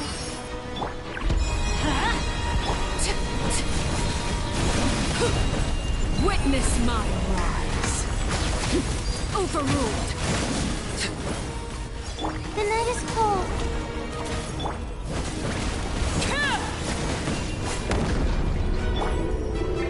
Yep, and now I'm gonna place this thing inside. It's not. Whatever universe that may be inside there. Not now.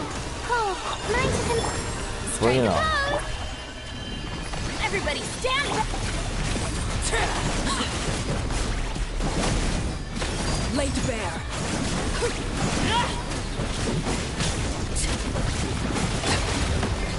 The night is cold.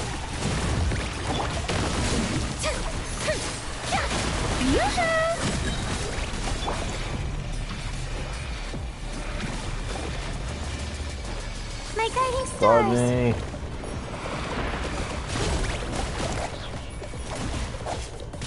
Everlasting as the moon. That's against... The night is cold. Strike a pose. Last time I picked her on. World collide. Going in. Transfixed. Not now.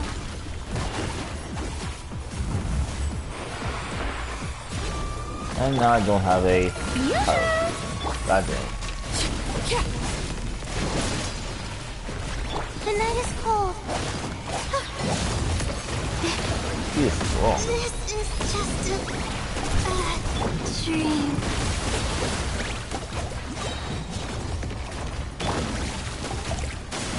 Yep, gotta be careful. Shower me with praise. My guidance. Are you kidding me?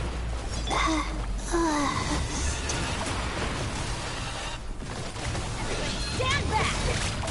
Benny's adventure team. I have failed you. Yoo-hoo! Time to shine! Yep, I'm not gonna last very long. Overruled.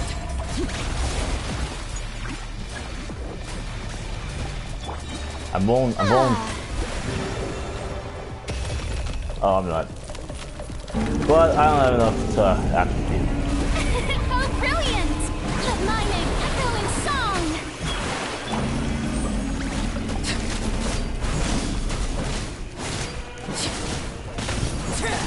This is where you fall.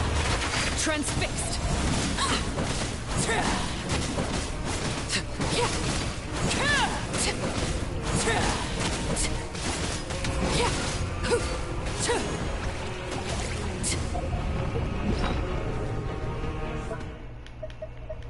Yeah, I'm gonna have to keep this on me. Apparently I'm not good enough to use it against him.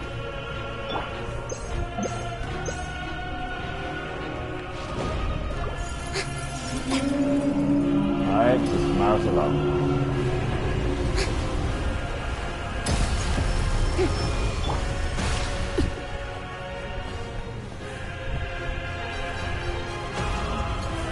guys. Strike a pose! Overruled.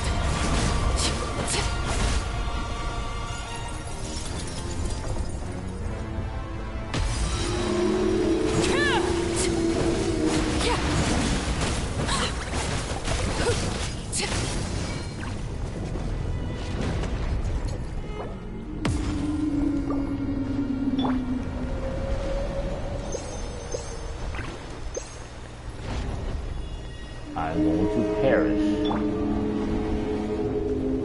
I'm gonna pick up something soon. Not now! Transfixed. Everlasting as the moon. And I missed. My guiding stars!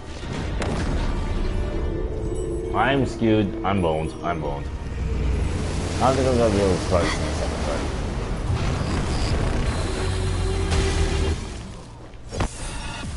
Alright, go again.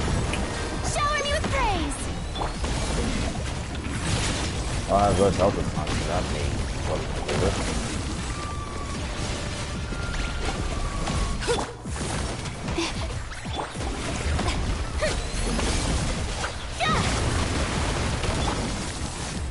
All these characters to survive right now. The night is cold.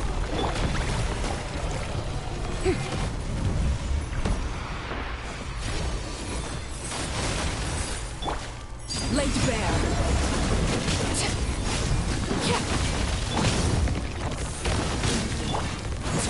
This shall not be my fate. I'm going.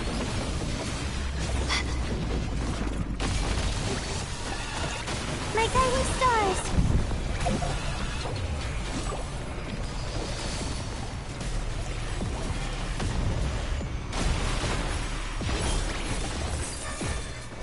Not now.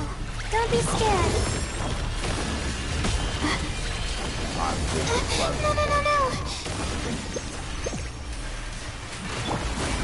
Shower me with praise! Time to shine!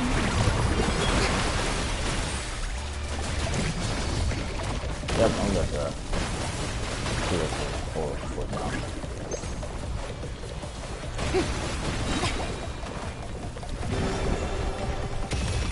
Yep, they hold the foot down. Good job. Yoo-hoo! Let the world come up!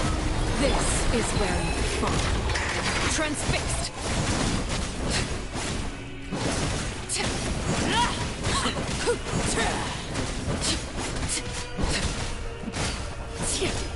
Why now? My guiding star!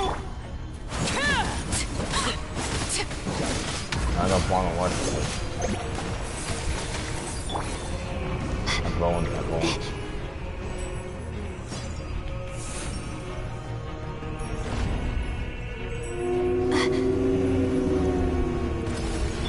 Shower me with praise!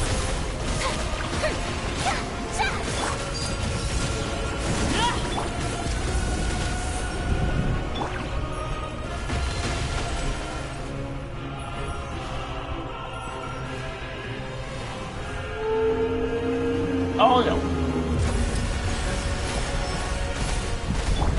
The night is cold.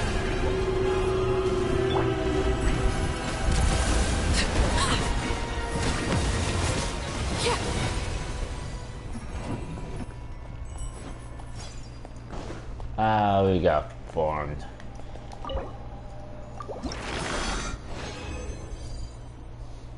I don't care what anyone says. The name fight is not harder than this. Or at least not to me.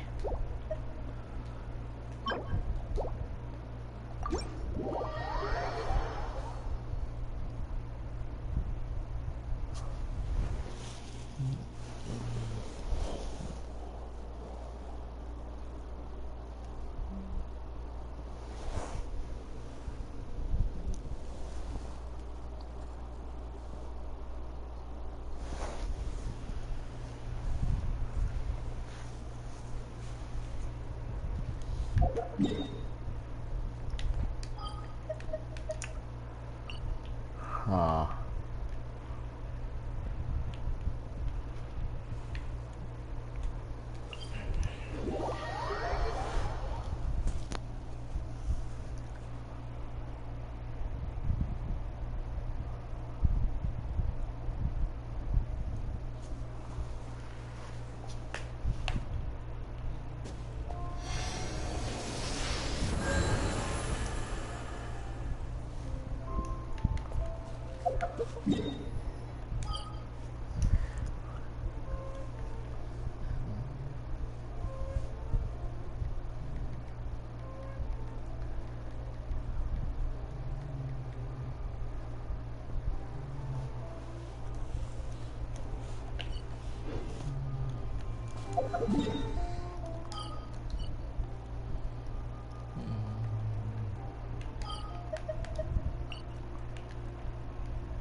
Last thing, I'm gonna just make a few things. Specifically food, because my word.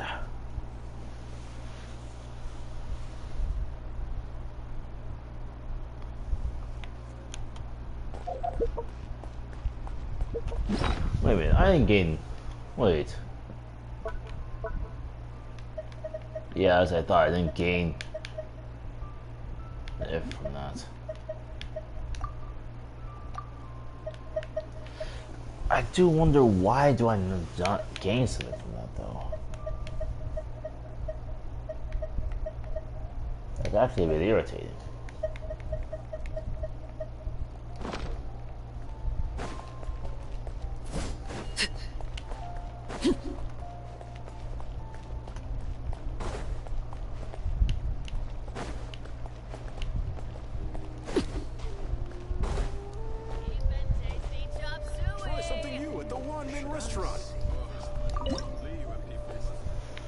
That's actually been infuriating.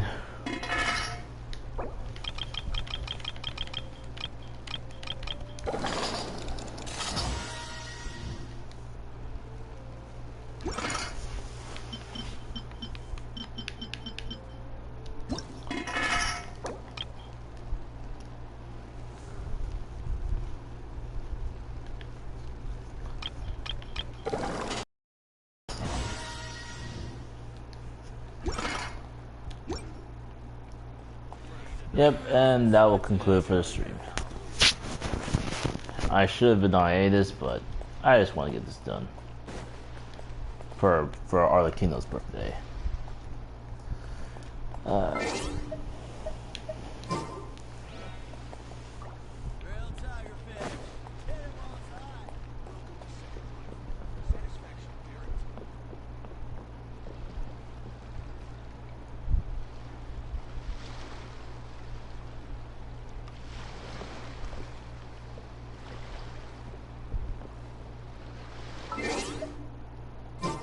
Oh well. Yep, that was gonna wrap up for me, at least.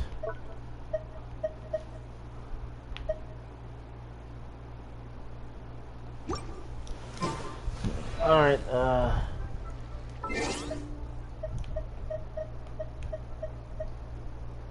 honestly, I don't have anything else to do.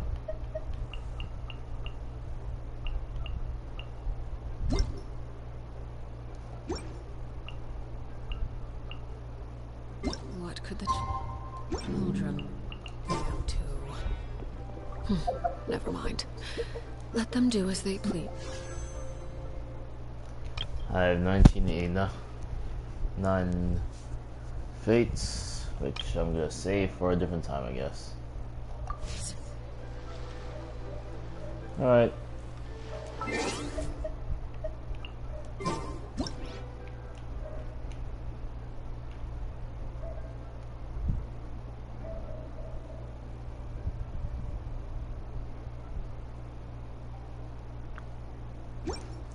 Actually, nah, I'm not gonna end like this.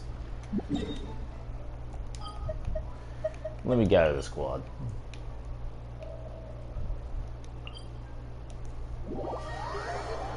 I'm into the T-bot for a bit.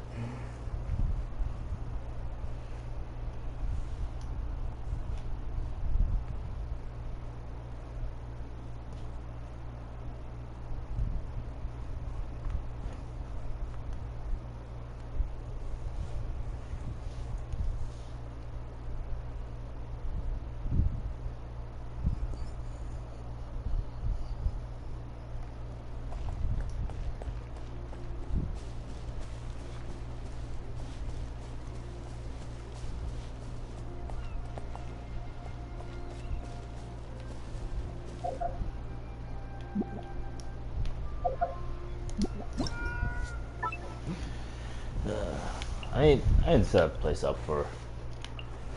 There's something I need to set up anyway.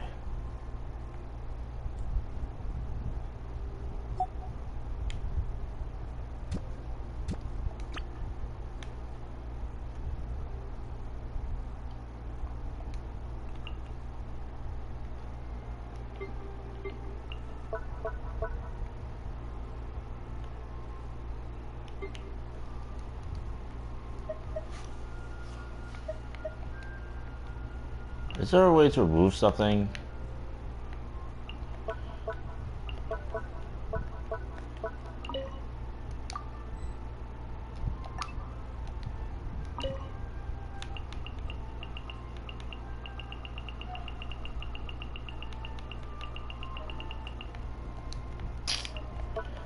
This doesn't exactly tell you how do I remove something.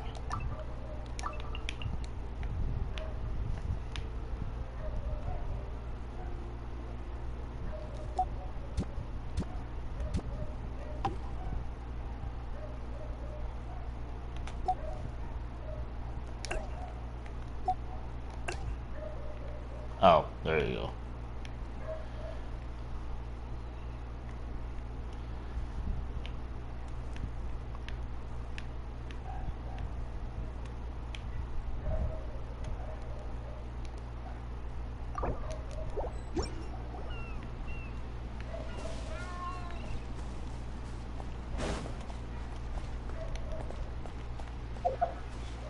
Wait, one more thing.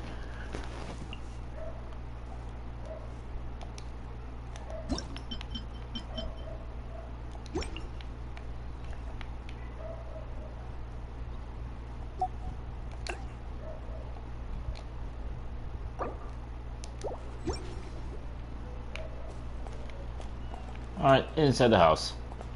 Oh wait, Arlecchino's there too.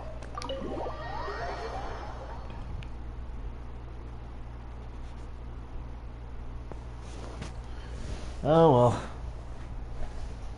I think there's anywhere else I can do this.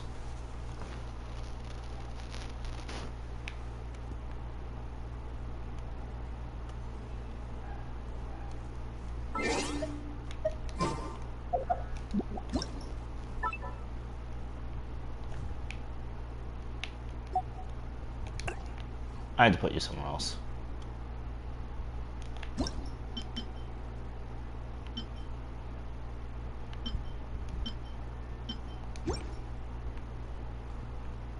Can I put something in there?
Oh, I can't find one.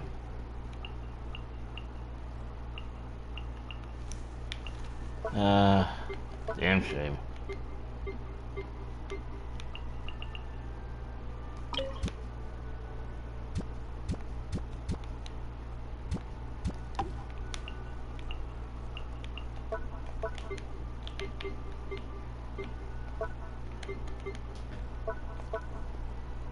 What picture is this?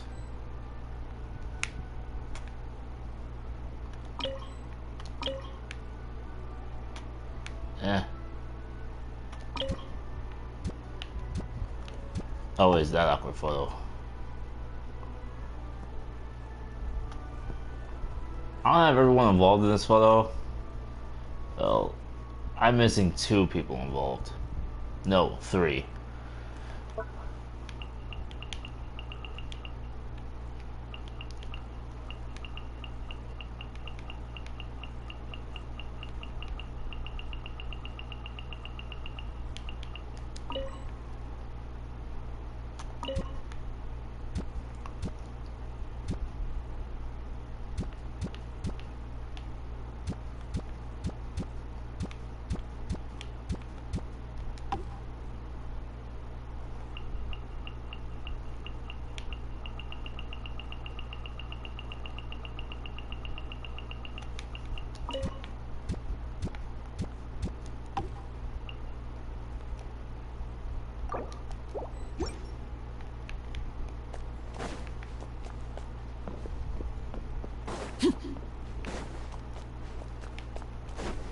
Where's the room?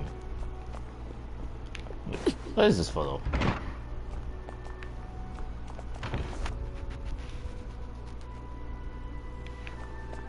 Interesting, interesting.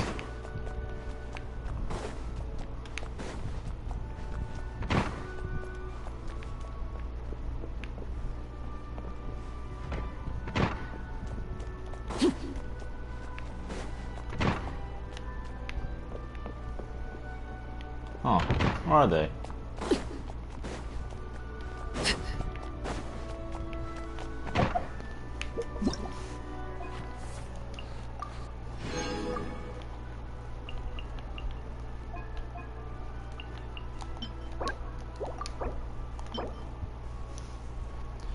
Set.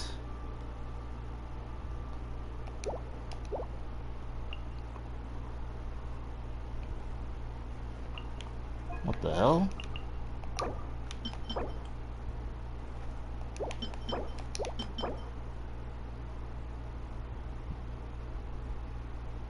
What the shit?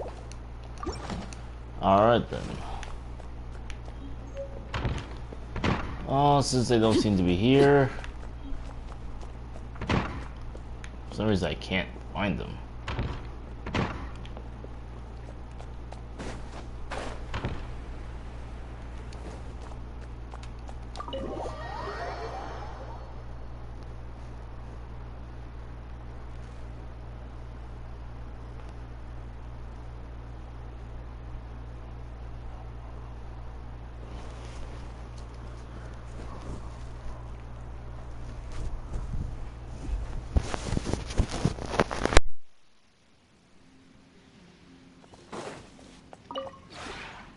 This route.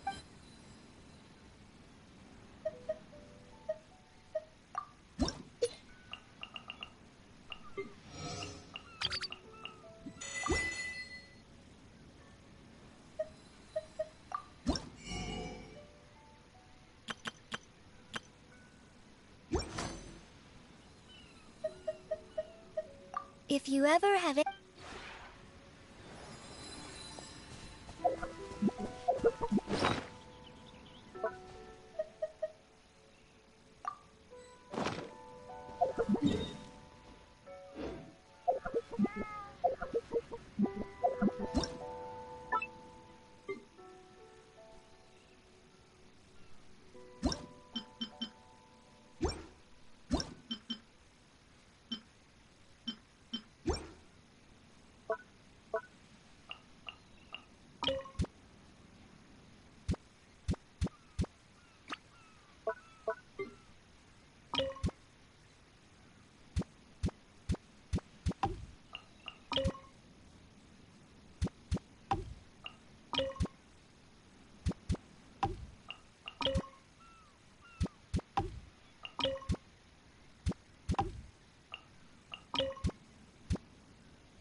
This realm is...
If you ever...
you